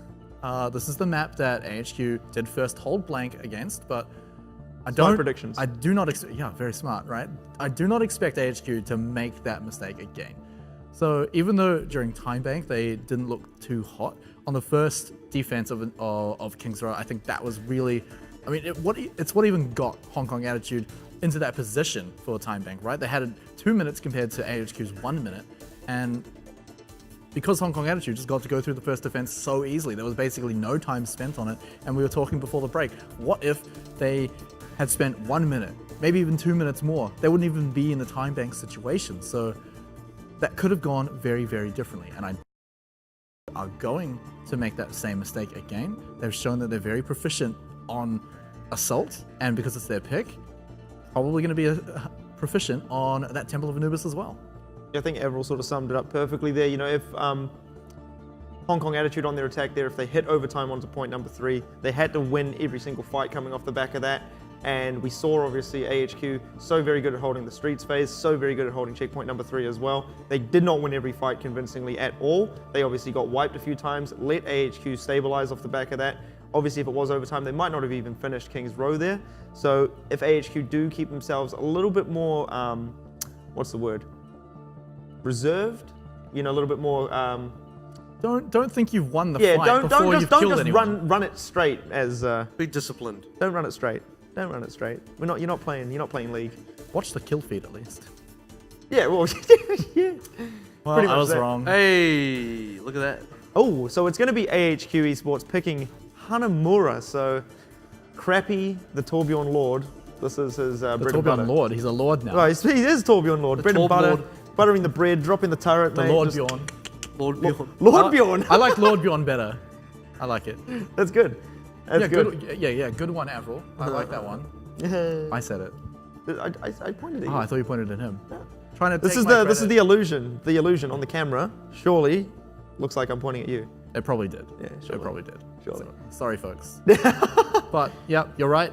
The Lord Bjorn's going to come out for sure. AHQ Crappy is going to be running that, hiding up some corner of the map, corner of Hanamura somewhere. Another thing that AHQ do is they still hold on to that Torbjorn well into the second point. They don't swap off it like some teams do like to do. So expect to be running into that. Hong Kong Attitude have to be aware of that. They have to have been watching previous AHQ matches. They know that this is what they're going to be running into. So they need an effective way to deal with that. Running very heavy dive, while it can work depending on the path you take, it can be punished super heavily by positioning errors. If your Tracer or Genji are just out of position slightly, out of healing range, that turret's going to weigh you down, and you cannot dodge those bullets. I mean, the other thing as well, and this is something we've really seen happen a few times, you sort of try to get in there, take that turret down, but then they've got Dizzy stuck up on the high ground there, raining doom with the soldier. Turret of his own, And so, yeah, he is another, but he's a turret that can move. unfortunately, and heal, and Shoot respawn. rockets. And run. And have a tactical visor. Well, I guess Molten Core is kind of like a budget version of tactical visor. Can you imagine? Just auto-locking turret, auto-locking the rivet gun for Torbjorn? Well, the turret's doing the auto-locking for you. Yeah, exactly. And you're just kind of like, eh. Or just Torbjorn pulls out another turret from his pocket and uses that as his gun? And now is a moving turret himself. And now we have the most broken hero in the game. Just like Lucio. But we just described that that's like Dizzy on Soldier, which Pretty is much. apparently the most broken thing in the game right now. Well, even when he's not got tactical visor, he's still kind of like a tactical visor. Kind of. Tactical Visor does other things though than just making you hit every shot. True. But True. Moments away from Hanamura, just waiting for the players to obviously get themselves ready. And then this is really going to be, I guess, a standout sort of play there. There it is. It is Crappy on none other than the Torbjorn. Hopefully he keeps it behind that rock. Love that position there. This is where they can really make Hong Kong attitude. Oh, he's moving it now. Classic. So we've actually seen them do the same sort of setup here before. Expect him to roll up into the high ground, and that'll be his next placement of the turret there. well, Hong Kong Attitude running in with a Reinhardt Azaria. They definitely don't want to take any turret damage at all. This is where AHQ need to hold them at the door. They can't let them run into this room. Their team is quite good at fighting in these close quarters combat. Yeah, so this is where that turret, does manage to get itself a little bit of damage, but Hong Kong Attitude getting themselves into a good position without taking too much damage into this. And look at Dizzy, he's been very sneaky here, using that crouch up in the back corner, not giving away his position. But now Hong Kong Attitude should be able to make their way straight onto the point and start contesting. Dizzy's got to move though. He's got to get off of his perch, and this is where players can get up to him. The turret's down, but that's not enough. You need to take out more players right now. Someone does have to go up and deal with Dizzy, and it does need to be Shiloh. No one else can literally get up to that point. And that's really the strength of Dizzy's position there. No matter what Hong Kong Attitude can throw at them from that route they've taken, it is very hard for them to contest him, but now it is going to be Shy all over them. They did lose the Reinhardt in this engagement though, and now they've also lost Lazy Titan's Mech and the Torbjorn and the Zarya, and they've lost everyone else as well. Dizzy going to be the last one left around on the point here. Nothing he can really do. Cap going very quickly now for the side of Hong Kong Attitude. Nothing AHQ can do to contest this one. And Hong Kong Attitude showing such strength here on their offense. Oh, K4 wasting no time getting into position up on the bridge. Doesn't have to be careful, because of course Hong Kong AHQ will punish his positioning if he's too far forward, but he's just waiting for the rest of his team. I love their approach on that first point, and it wasn't punished by AHQ. So Hong Kong Attitude got into a fantastic position, and Dizzy was just in an awkward spot where he just couldn't find too much value. Now it's the second point where teams have been struggling to get past that brick wall. Oh, nice reflect there. K4 opening it up, taking Crappy down. The rest of HKA flushing AHQ off the high ground as well. Tactical visor from K4 is finding a little bit of contest there coming in from Lazy Titan. Graviton Surge now coming out from Jin Kao as Xiaolin unleashes the blade through that one, managing to pick himself up. Crappy as well, getting themselves already a decent amount of time onto the point. Lazy Titan going to be dropping here as well, but do they have enough in the tank to push them through into this? Even if they start evening things out a little bit on the point itself, K4 is still up on the bridge there. We just saw the Diva die. Lazy Titan's not going to be able to get up to him anytime soon, so K4 is still safe. Look at him, he's getting value kills. But those 2 kills by AHQ might be the thing that breaks them forward. They've almost got the 2 ticks though. Big charge coming through, going to be forcing Crappy back off the point. That Graviton Surge not picking up much. Very big desperation time here coming out from AHQ. But look at that, 61% for Hong Kong Attitude. Coming off great momentum there, all off the back of a huge reflect there from Xiaoyu. 61%, but it's not 66 where you can just start actually saving some of your progress. K4, he's going to be playing Metal Gear Solid here, trying to find his way in, but I don't think he's going to find any cheeky kills there. But in any case, HQ used a lot of ults during that fight. Dizzy is still far away from his tactical visor, and K4, if he can get up onto that bridge once more, tactical visor is huge up there, and look at Hong Kong Attitude coming up to some big tank ults of their own. They can get that Graviton, it just lines them all up for K4 to take down. Well, there it is. Not if he's Kalman taking that kill there onto K4. Now Hong Kong Attitude should just retreat and fall back off this fight. No need to overcommit any more deaths into this one. But now Armor going to be out for the side of AHQ. So Hong Kong Attitude need to come up with these ultimates and need to come up with them quickly. That's the other thing about running into Torbjorn, is that if you don't break it on the first fight, which they did on the first point, fine, that's good. But Crappy has been laying down that armor on all of his team.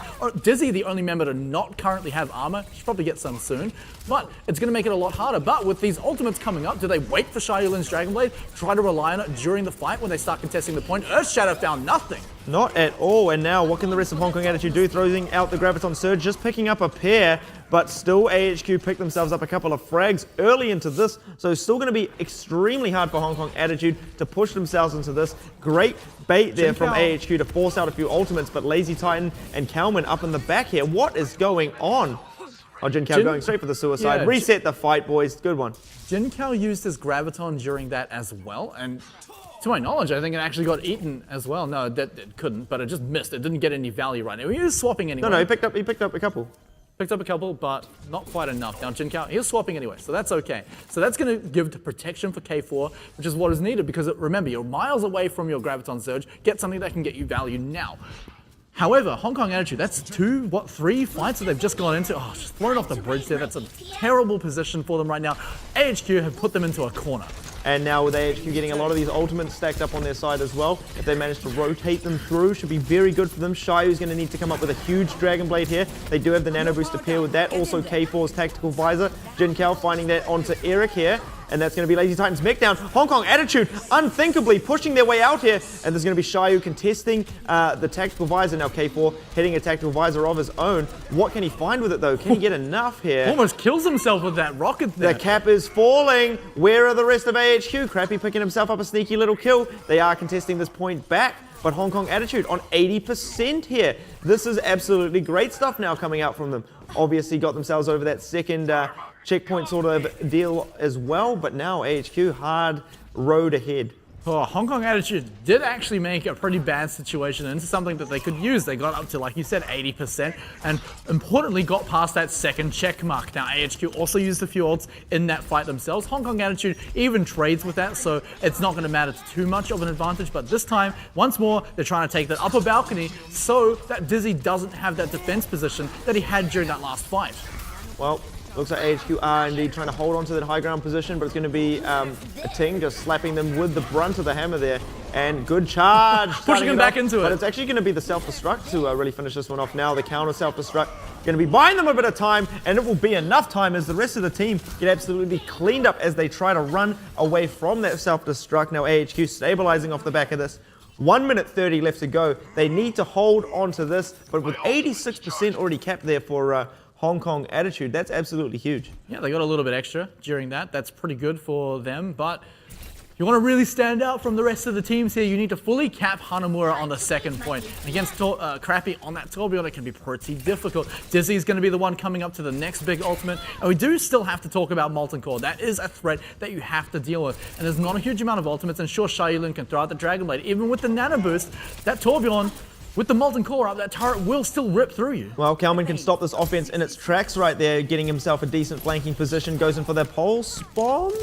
Doesn't find anything with it though, so very unlucky there for him, but does manage to buy themselves, again, a little bit more time as they lose CQB. There goes a Ting as well as they push out the front gates now, so this is going to be great stuff from AHQ. 40 seconds left, really not letting Hong Kong Attitude bring another structured attack inside, and this is now great from Lazy Titan, playing such a great zoning game.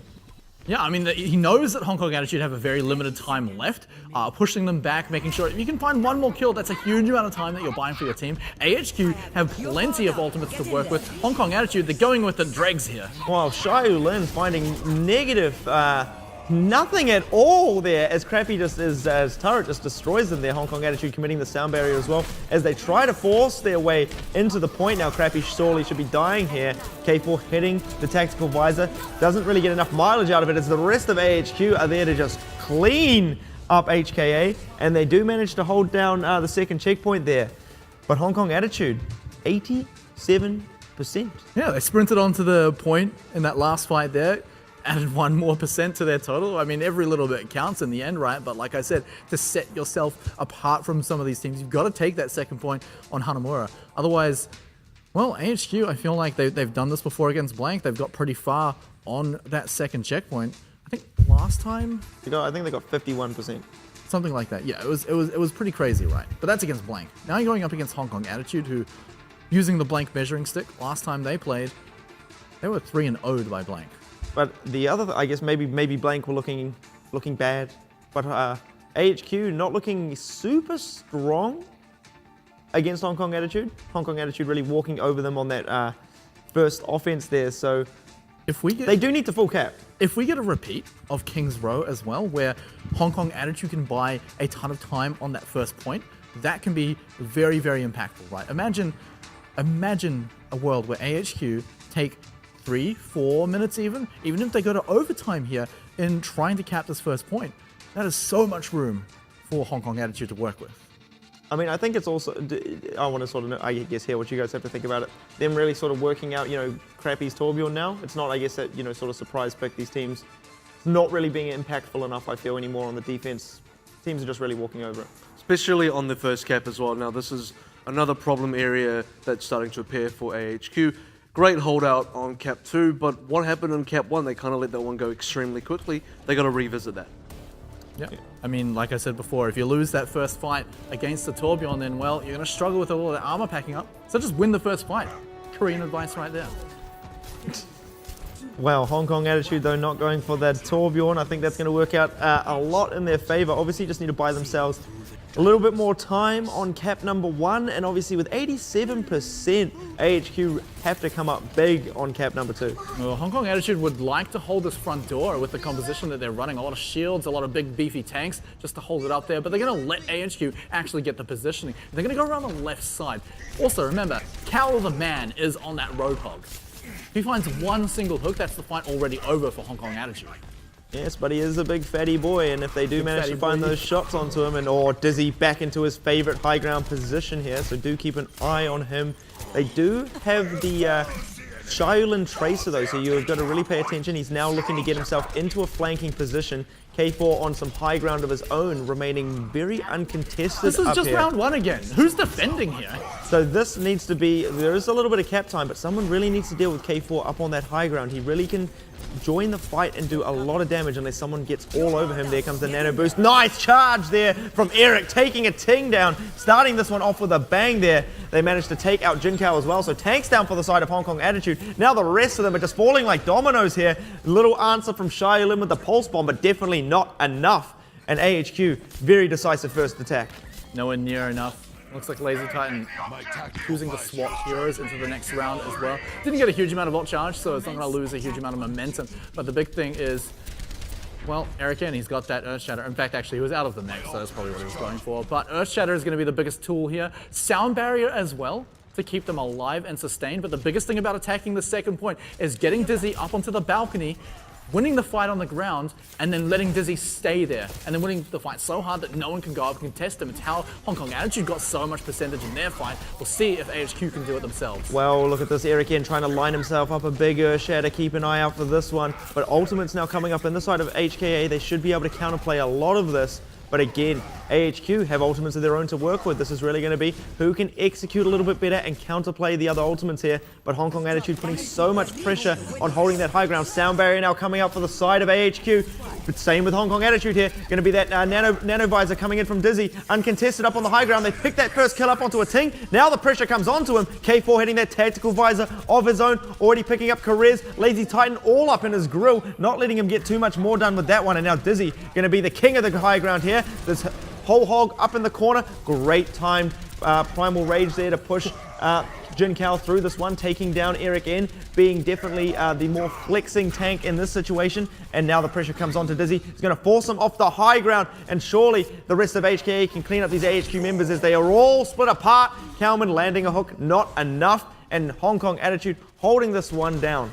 And there's the difference, right? Because AHQ, they got Dizzy up into the position. That's fantastic. In fact, he just won the fight. K4 wasn't a problem after that. But AHQ weren't winning the fight enough on the ground. And that allowed Xia Yulin to just fly up and contest him. And it forced Dizzy off the high ground. It didn't kill him, but it took him off the high ground. And as soon as that happened, AHQ started winning the fight on the ground even harder, especially with the respawn advantages. So not even giving up any percentage on the point either is fantastic. I mean, I think AHQ did a good job at sort of contesting that high ground, but threw a little bit all in, all at once there, and now that nano boost coming in onto Jin Kao, getting himself a lot of charge off the back of this one as K4 picks Crappy up on the back lines as there's no one there to help him, and Hong Kong Attitude taking the fight straight to AHQ. And look at where they are. No, they can't just wait for reinforcements here. They can't just wait for someone to come over here. I mean, yes, they can wait for him to just jump over the edge there, but this is a position where Hong Kong Attitude can push and push them out of here. They've got a great positioning holding them at both of those choke points. It's such an awkward position for AHQ to be in, even with all of their ultimates. Oh, look at that. Kalman, though, was looking to get a little bit aggressive onto the Genji there. Didn't really follow through after the deflect coming, and now is he going to have another tactical visor to work with? Look at all these ultimates building up on the side of AHQ, slightly ahead of Hong Kong Attitude right now. They need, again, to get themselves control of the high ground. Hammer down coming through now, and now AHQ are picking themselves up. Huge kills here. Nano visor again coming through from Dizzy just to finish up these last few players. Xiaoyu getting dropped there as well, so no more Diva alive to stagger this one out. Cap going extremely quickly now, and that's going to be it right there. AHQ getting themselves a full cap, picking themselves up Hanamura. Unbelievable stuff. Well, when you get a clean enough fight like that, getting 87.5%, no problem at all for you. The Earthshatter and the rest of the ultimates they threw out during that fight surely secured it for them. It was as simple as that one slip up, one positioning error by Hong Kong Attitude. And I think that positioning also was led by a single sleep, allowed AHQ to just come in and completely push through, take the point. Well, very refined sort of offense coming out from AHQ. I mean, we sort of saw an exact mirror offense, you know, both times there. They knew exactly what they wanted to do and how to execute it, and this right here, this piece of offense, the one that sort of won them the game there. You know, Dizzy doing a lot of the damage in that regard, but I guess it's a full team effort there, you know, securing themselves the high ground, really sort of baiting those ultimates out for the side of Hong Kong Attitude and really punishing through the back of that. I'm really impressed with Dizzy's ability to, as he's getting chased away by Jin Kao, just look down and spray as he's running. He did it against Blank as well. Also, always has time to land in a spray in between everything he's doing. It's just like, it's a good chuckle. It's like, I'm running for my life. Psh, and also just like speed boost. Pulls out a spray can out of his pocket as well. Just to, like, can you imagine that? But I really thought that Hong Kong Attitude's defense, you know, especially picking up King's Row, I really felt that they had maybe a little bit more, you know, to work with there. I felt that they might have had a little bit more confidence, you know, like, oh, we can do this, boys, you know? But they really did get walked over, I feel, there. Very methodical and smart play coming out from the side of AHQ, I feel. And the really calculated thing is, I want to highlight the first cap because their attack is a far cry to what the mess on King's Row was. So attacking coming from AHQ, take the area opposite to where Hong Kong Attitude were holding, get Dizzy onto high ground, and then charge up Nano Boost. They got the Nano Boost before Mango did, and that was what swung the fight over. They immediately put on to Eric, gets the charge kill, or in fact, when technically Crappy picked up the kill mid-charge, either way, they got the opening picks, then they proceeded to convert into further kills. Mango Jai ended that fight on 95% nano, so the timing of carries hitting nano so quickly was just quick enough to give them the edge, and they just hit that timing hard enough. And even like throughout the further attacks, you could see them looking for the positions where, always making sure that they're attacking the way that Dizzy gets ahead onto high ground at some points, and very difficult to sort of pressure. And you see Jin Kao constantly having to decide, am I going to help my team on the point, or do I have to go and get Dizzy? I have to go and get Dizzy. Cool, Dizzy sprints off. All right, now I'm going to go back to my team. Oh, here comes Dizzy again from a different angle as soon as the pressure's gone. I guess the other thing to know there as well is on their sort of first defense on point 2, for the side of Hong Kong Attitude, you really got to give, I guess, a lot of credit to K4, being very smart on his counterplay there, going from the opposite side of the high ground, waiting for Dizzy to start that tactical visor, popping out with a tactical visor of his own, really forcing Dizzy out of that fight. Yeah, there. I like that And play. that is sort of, I guess, something good that we can take away from that one Hong Kong Attitude. Showing like little signs of greatness there. But I think all in all, I think it's just the communication on the side of AHQ. We saw obviously the nano boost into charge. The charge was already off before the nano boost came through on point number 1 there. I think AHQ are just a little bit too cohesive as a unit. When they really, really want to be, there's not much that the side of Hong Kong Attitude can do to really answer that. They play the cleanest of, I think, all the teams in the OPC so far. In terms of cleanliness, I'm talking about execution and coordination between all members. Everyone looks like they're on the same page. They all look like they exactly know what they need to do, not for them, just for themselves, but also as a team. What is the objective of the team right at this very moment, and basically every moment, and what is my role within that team to achieve that objective? And they really nail it. They nail it so cleanly, and I've yet to see another team get it to that nth degree. And that's scary if you're another team coming up against AHQ, because with Flash Wolves, you've got those hero plays coming out. With Blank, sometimes it just looks like a lot of them are just headbutting their way through a victory, if that makes sense. They're all in, whereas you can see that, I guess, a lot of these players on AHQ, they're not about the glory plays. They just want to get their win. And that's got to be scary, in a game like Overwatch, when you win from, having those sort of calculated piece of defense, those calculated offenses. You give up a little bit of cap, and then you pounce. And that's where you've got to sort of be worried if AHQ keep refining these sort of pieces of offense and defense. How are you really going to deal with that, especially when they've got the players to bring those hero plays like Dizzy, Kalman, obviously, Lazy Titan as well, being an absolutely insane sort of diva player, being able to rely on your diva to throw these self-destructs that can reliably get kills. I mean, they're looking dangerous now. It's why we talk about how when you even take out a main carry from AHQ, the rest of the team still functions fine. They still come back, and we saw them come back with a numbers disadvantage way back in Lijiang Tower in that one crucial fight. And they do that quite often. I mean, a lot of other teams, you can take out Bacon Jack, you can take out Zonda, you can take out I Eat You Up, and say, okay, that's enough for us to go in for a fight and take a win, no problem. Not always the case against AHQ. They're almost like a hive mind. Even in their biggest mistake in King's Row, they were all on the same page making that mistake. Definitely the case there. Surely there's a StarCraft reference to be made here. They all play Zerg. Hive mind for the Swarm. StarCraft Remastered. Can't wait. Got him. I guess coming off the back of that there now, it's going to be Hong Kong Attitude's pick coming into map number 4. They are Hey, down. Gibraltar. Is it Gibraltar? No, it's the most picked map for Hong Kong Attitude. So I was going to say, we've seen them have, I guess, a good showing on that. Is that what you feel they're going to be going with? I think they have a decent showing. I don't know about good. Pretty good? They have a decent showing in the sense that, they held Blank on Cap 1 on Gibraltar. That was more so Blank's misplay than Hong Kong Attitude playing well, though, I think. But I mean, the results, they are there. This is going to be the hero picks on Hanamura from both sides as well. He's adjusting himself into. Yeah, I am adjusting myself. So where's the Reaper? So it is. Sometimes. Yeah, sometimes it's not fully. There also was no Widowmaker. Just Yeah, I'm like, well. whoa, hold the phone here. I get what they're going for there, but I'm like, I like it makes you second guess. Like, wait, was there a Reaper? I didn't. no. I was like, if there was, I surely would have been like, well, they've taken a page out of the Blank strat book. Would have had that one lined up there. I mean, Widowmaker. I mean, what is this like? Pub City?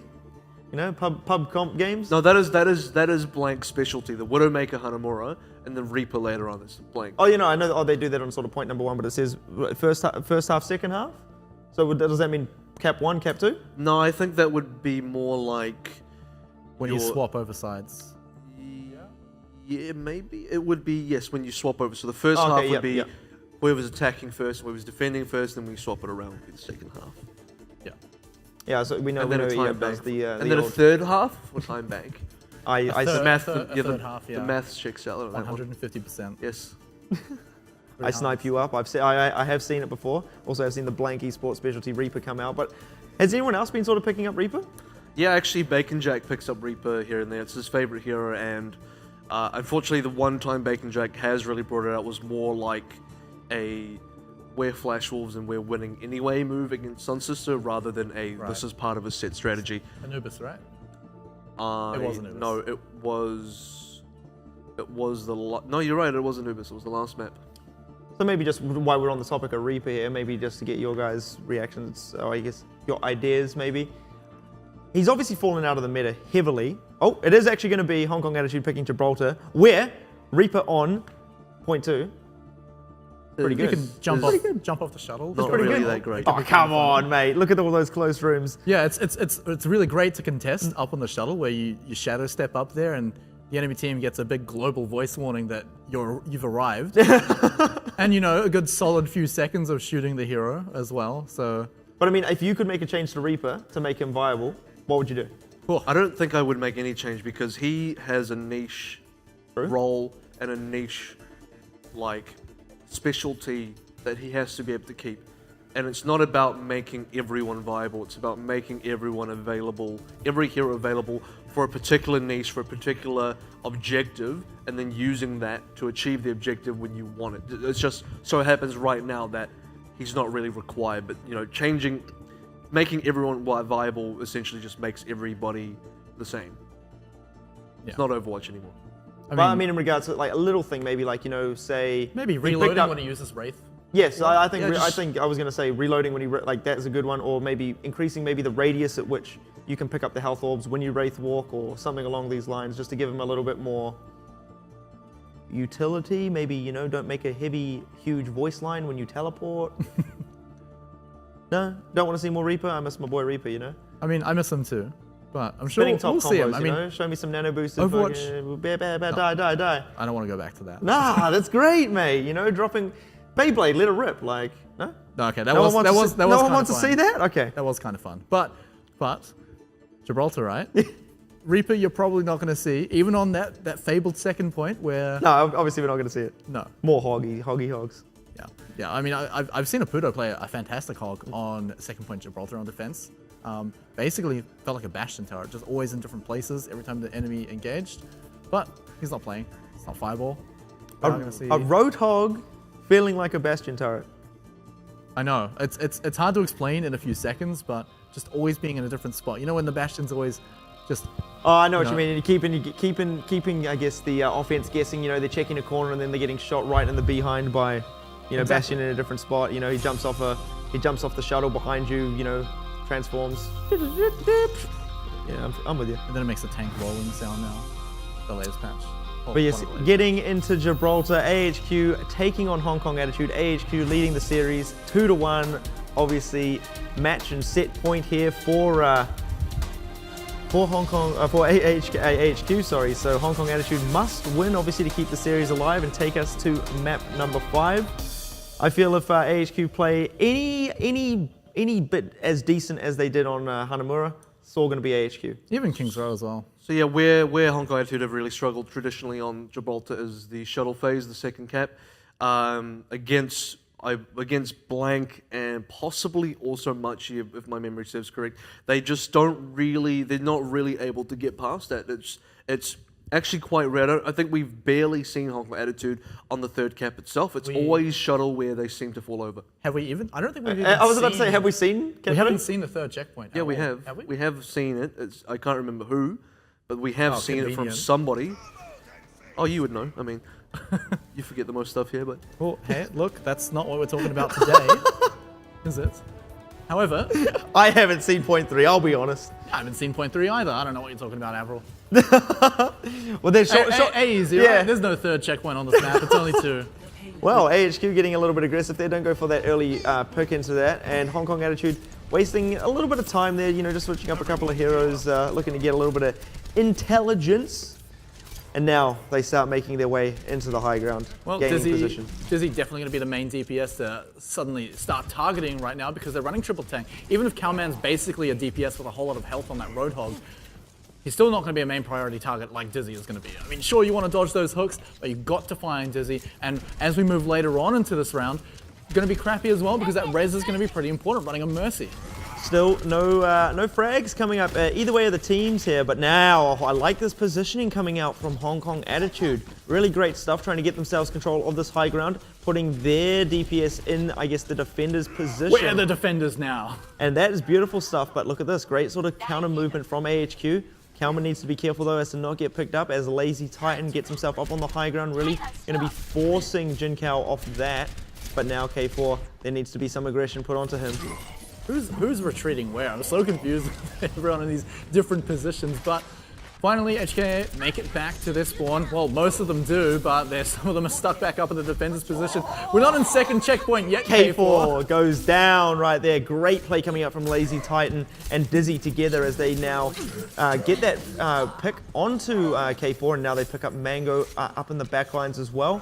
As Jinkao actually went all the way back towards spawn, so Hong Kong Attitude looking a little bit disconnected there and not really few of them capitalizing on their great positioning they had. A few of them just getting caught out of position for a little bit too long, and HQ almost let it happen so that we could just go back to it. Now they're sitting nice and comfy ahead. They've got the res, they've even got the nano boost, so Dizzy can surely get up to his tactical visor before this next team fight, which is going to make it so much difficult for Hong Kong Attitude to get in here. It's almost like they've got to go for an economical push look here. at this right there. That's going to be big from Lazy Titan as he forces them together down into that choke point, but AHQ being very patient, not jumping on that just yet, as they again go to set up in that same position. They have to be careful not to get caught out in the exactly same sort of counterplay that AHQ threw at them last time. And AHQ again far ahead on ultimates. Nano Boost now coming in onto K4, picking that kill up onto Crappy, so they won't have the resurrection to work with. So that's going to be very big. Counter kill there now coming out onto Xiaolin for the side of AHQ. Correa is going to be picking that one, but K4 does have control of this high ground position. But AHQ, very good in the way they retreat together. Make Mango Jai pay with his life for this one as well. Now they're trying to jump right on top of the hog. If they get that, that's a little bit in their favor, but still losing a couple of players. K4 dropping in that one. Dizzy, I mean, he used his tactical visor combo before as well, but didn't find anything with it. But AHQ, like you said, they managed to get back in. Hong Kong Attitude a little bit too hesitant. And Crappy, well, he just floated on back to the fight anyway. And even if Hong Kong Attitude had made a move at that point, even if they'd killed 4 guys at once, Crappy would have been there with the res. But that didn't happen, which means he now still has it for the next fight. Hong Kong Attitude don't have big combos, so they've been swapping things up. 45 seconds to go. K4 on Genji. He's got to find a lot with the basic kit. Lazy Titan been doing such a great job to hold this high ground position up here for the side of AHQ. Really not giving it up too easily and consistently buying AHQ such good time now. It looks like Hong Kong Attitude finally contesting Dizzy up on the high ground. He doesn't have much support, and it's going to be K4 all over him right there. And now with Dizzy dropping into this fight, this is surely K4's time to really get up in these back lines here. But look what's happening in the front there. The double tanks taking Shio down, taking CQB as well. So this fight's still being drawn out, and surely Dizzy's going to be able to get back to the fight. Correa's going to be able to get back to this fight as well, and not enough ultimates here for Hong Kong Attitude to really wipe the side of AHQ out just yet. We do have Arting, but I mean, even through Primal Rage, Cowman's happy to just mow him down with that ultimate. Now, Hong Kong Attitude, even without ultimates, without a full team right now, Transcendence is surely not going to be enough to push them through to the end. But K4 has to find a magical Dragon Blade here. And he drops it, finds Correa's. Can he pick himself up a second? But not when Kalman. It makes him eat that hook there and the shotgun to the face. Mango Jai picking up Lazy Titan's mech now, but Kalman getting right up in the back lines. Big hook there coming through, going to be taking the mech out as well himself. And surely now AHQ going to be able to work their way back into this one. The Resurrection did get used to keep this fight going on, but Eric getting very close to an Earth Shatter. Kalman as well getting close to another hog, and Dizzy still being very uncontested. There comes the Earth Shatter coming through. And is it going to be enough to push them off? It is indeed, as the whole hog comes through as well, and that's going to be that. AHQ holding this one down before checkpoint number 1. No sweat. And Crappy even got us res off at the end. So any hope Hong Kong Attitude had was dashed completely at that point. So really interesting movements in how Hong Kong Attitude took that fight. I mean, moving up to the balcony, that's fantastic. You get the defender's advantage, that positioning up there. You still need to eventually take it to the fight on the ground. And then when that fight doesn't work, you've got to recognize the situation. You've got to say, okay, look, there's no way our team gets back up to K4 and the Ana up on the balcony behind enemy lines before they die. So instead of running around trying to survive, trying to get out of this sticky situation, in that case, it may have almost been better to just jump down and die, reset with your team, because they lost a lot of time on that first push because of that. From what I've sort of noticed there, I think that AHQ made Hong Kong Attitude pay for their early aggression there. Sort of letting Hong Kong Attitude set up in that position and then splitting the team up into almost 2 or 3 separate fights. A lot of the credit, I think, goes to Lazy Titan, and that really sort of pushing, the support off that high ground as they try to come in and help. And then obviously, as you mentioned as well, K4 being stuck up in the back lines with the support there. There's no one else to really assist in this. And then Lazy Titan and Dizzy all over them there. And look at this, he's happy right there, old Crappy. He's feeling the vibe coming into Gibraltar. And now they just need to get themselves to checkpoint number 1, and that's all she wrote. MC Crappy doing work. It shouldn't be too hard for them to get that far. I mean, first checkpoint, not the most hard distance to get there. Hong Kong Attitude are going to have to pull out something pretty amazing here. They are running a lot more mobility on their defense this time than we saw AHQ bring out. This may suggest that they're going to get very aggressive right at the spawn, try and take out a few kills here, even try and just buy themselves just a little bit of extra time. But AHQ... No, I was like, they're surely not doing that. It got down to the last second as well. Surely. The old throw the Torbjorn on the payload, give me your shield, Eric, and away we go to victory. But look at this, they're going to be going for quite a similar offensive setup that they used on their defense there. So a lot of this is going to be coming down to Kalman trying to find himself a pick. Just throws a hook out willy-nilly, doesn't really connect with that one, but still payload pushing very quickly here. Now HKA need to take the fight straight to AHQ. All they've got to contest that high ground is actually Lazy Titan. Unless Crappy wants the wall right up there, he can do that if he really wants to, but it's going to keep K4 reasonably safe. Lazy Titan might go up there and press onto him, harass him, and even deny him a lot of damage. But K4 reasonably safe right now, unless AHQ take this path up and become the defenders. Well, there is again the tag team duo of Dizzy and Lazy Titan trying to do it, just the 2-man pair. They actually have Crappy as well to help them out here. Now Dizzy getting taken down there, K4 all over him there as he has a ting to back him up with this one. But Kalman finding that very big pick onto CQB. So one support down, can Dizzy obviously sprint his way back into this fight. Nano Boost now coming out onto both of these players here. What's stronger here? A hammer or a lightning gun? A fist! Actually having to force the primal rage here, and he gets stuck in the corner there. Can they pick up that kill? Earthshatter coming out now as well, and the self-destruct. No kills being found just yet, but it is Dizzy back in the fray, taking K4 down here. Got to watch out. Lazy Titan with the big self-destruct. Watch out for CQB's big res though. 2, 3, no. Here we go, and that's going to be it. Keeping this fight alive as Dizzy hits the tactical visor. Now the counter visor coming out from K4 needs to come up humongous with this one, as the rest of his team are falling all over the place as AHQ are just cleaning them up, and that's going to be that. AHQ get the cap, get themselves the 3rd map, and get themselves the victory in our first game of the day here.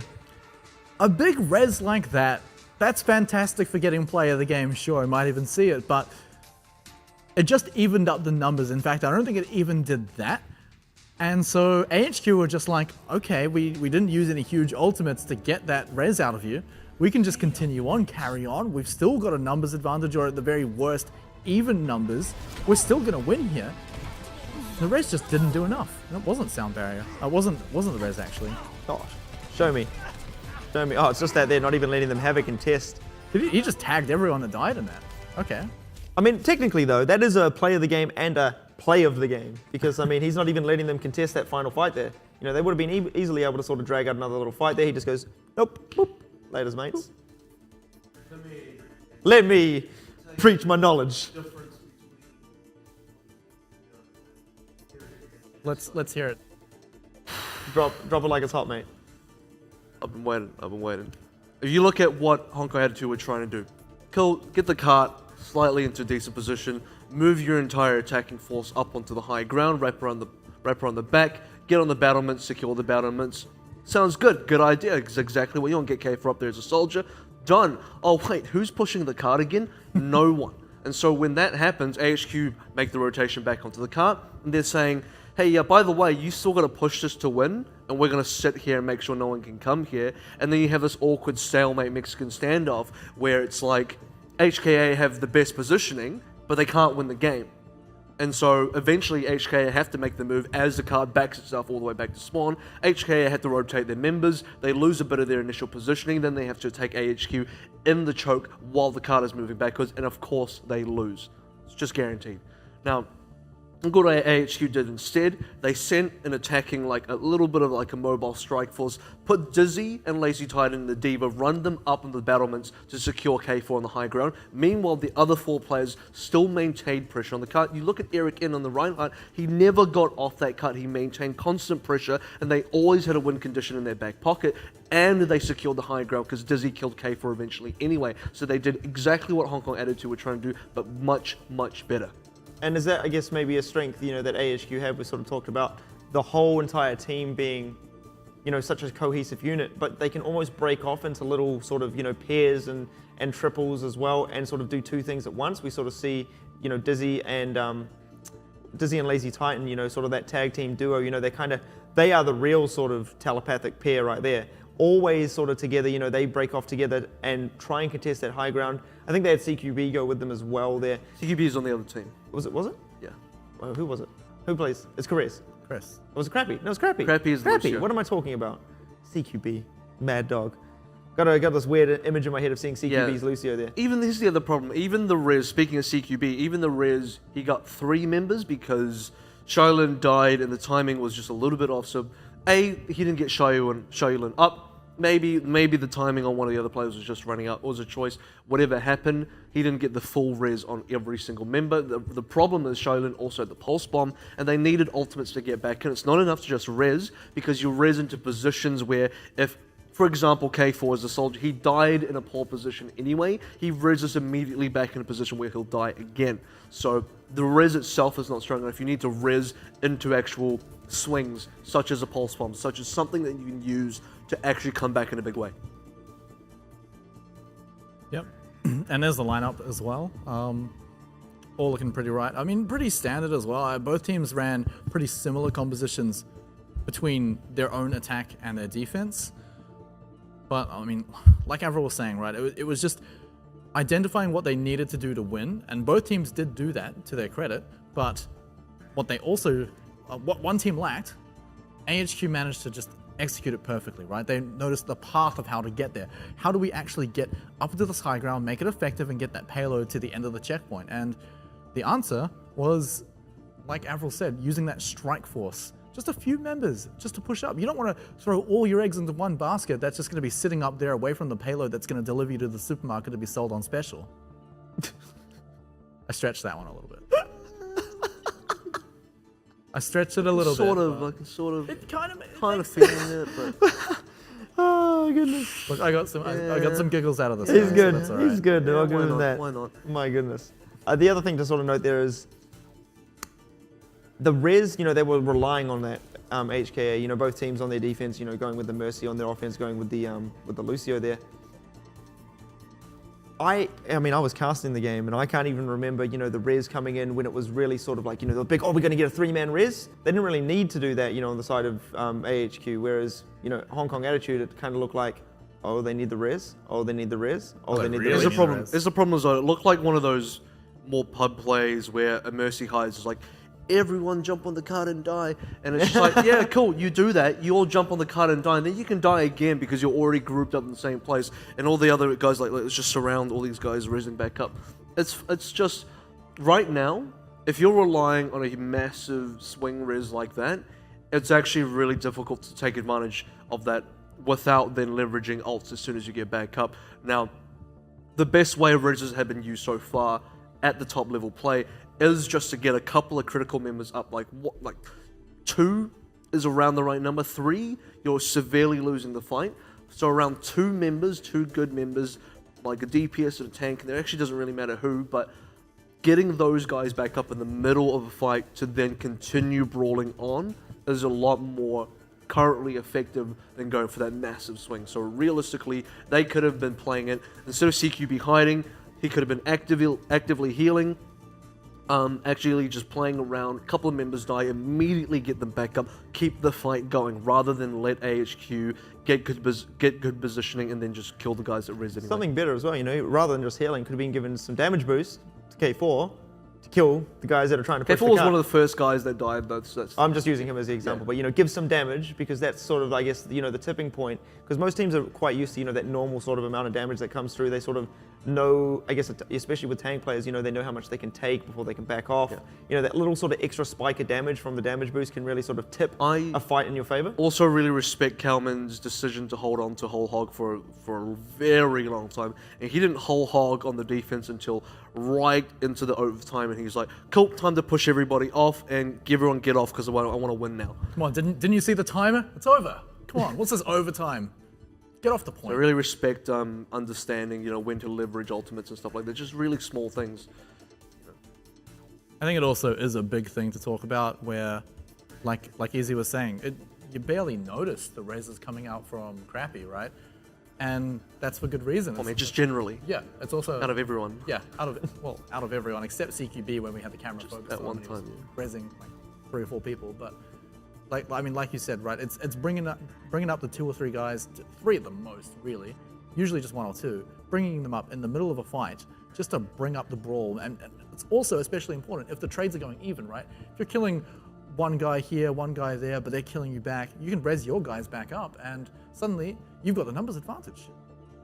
Well, it's going to be AHQ picking up the first match of the day. Obviously, we are coming back to back. They are going to be playing another one right after this. It's going to be taking on Team Fireball.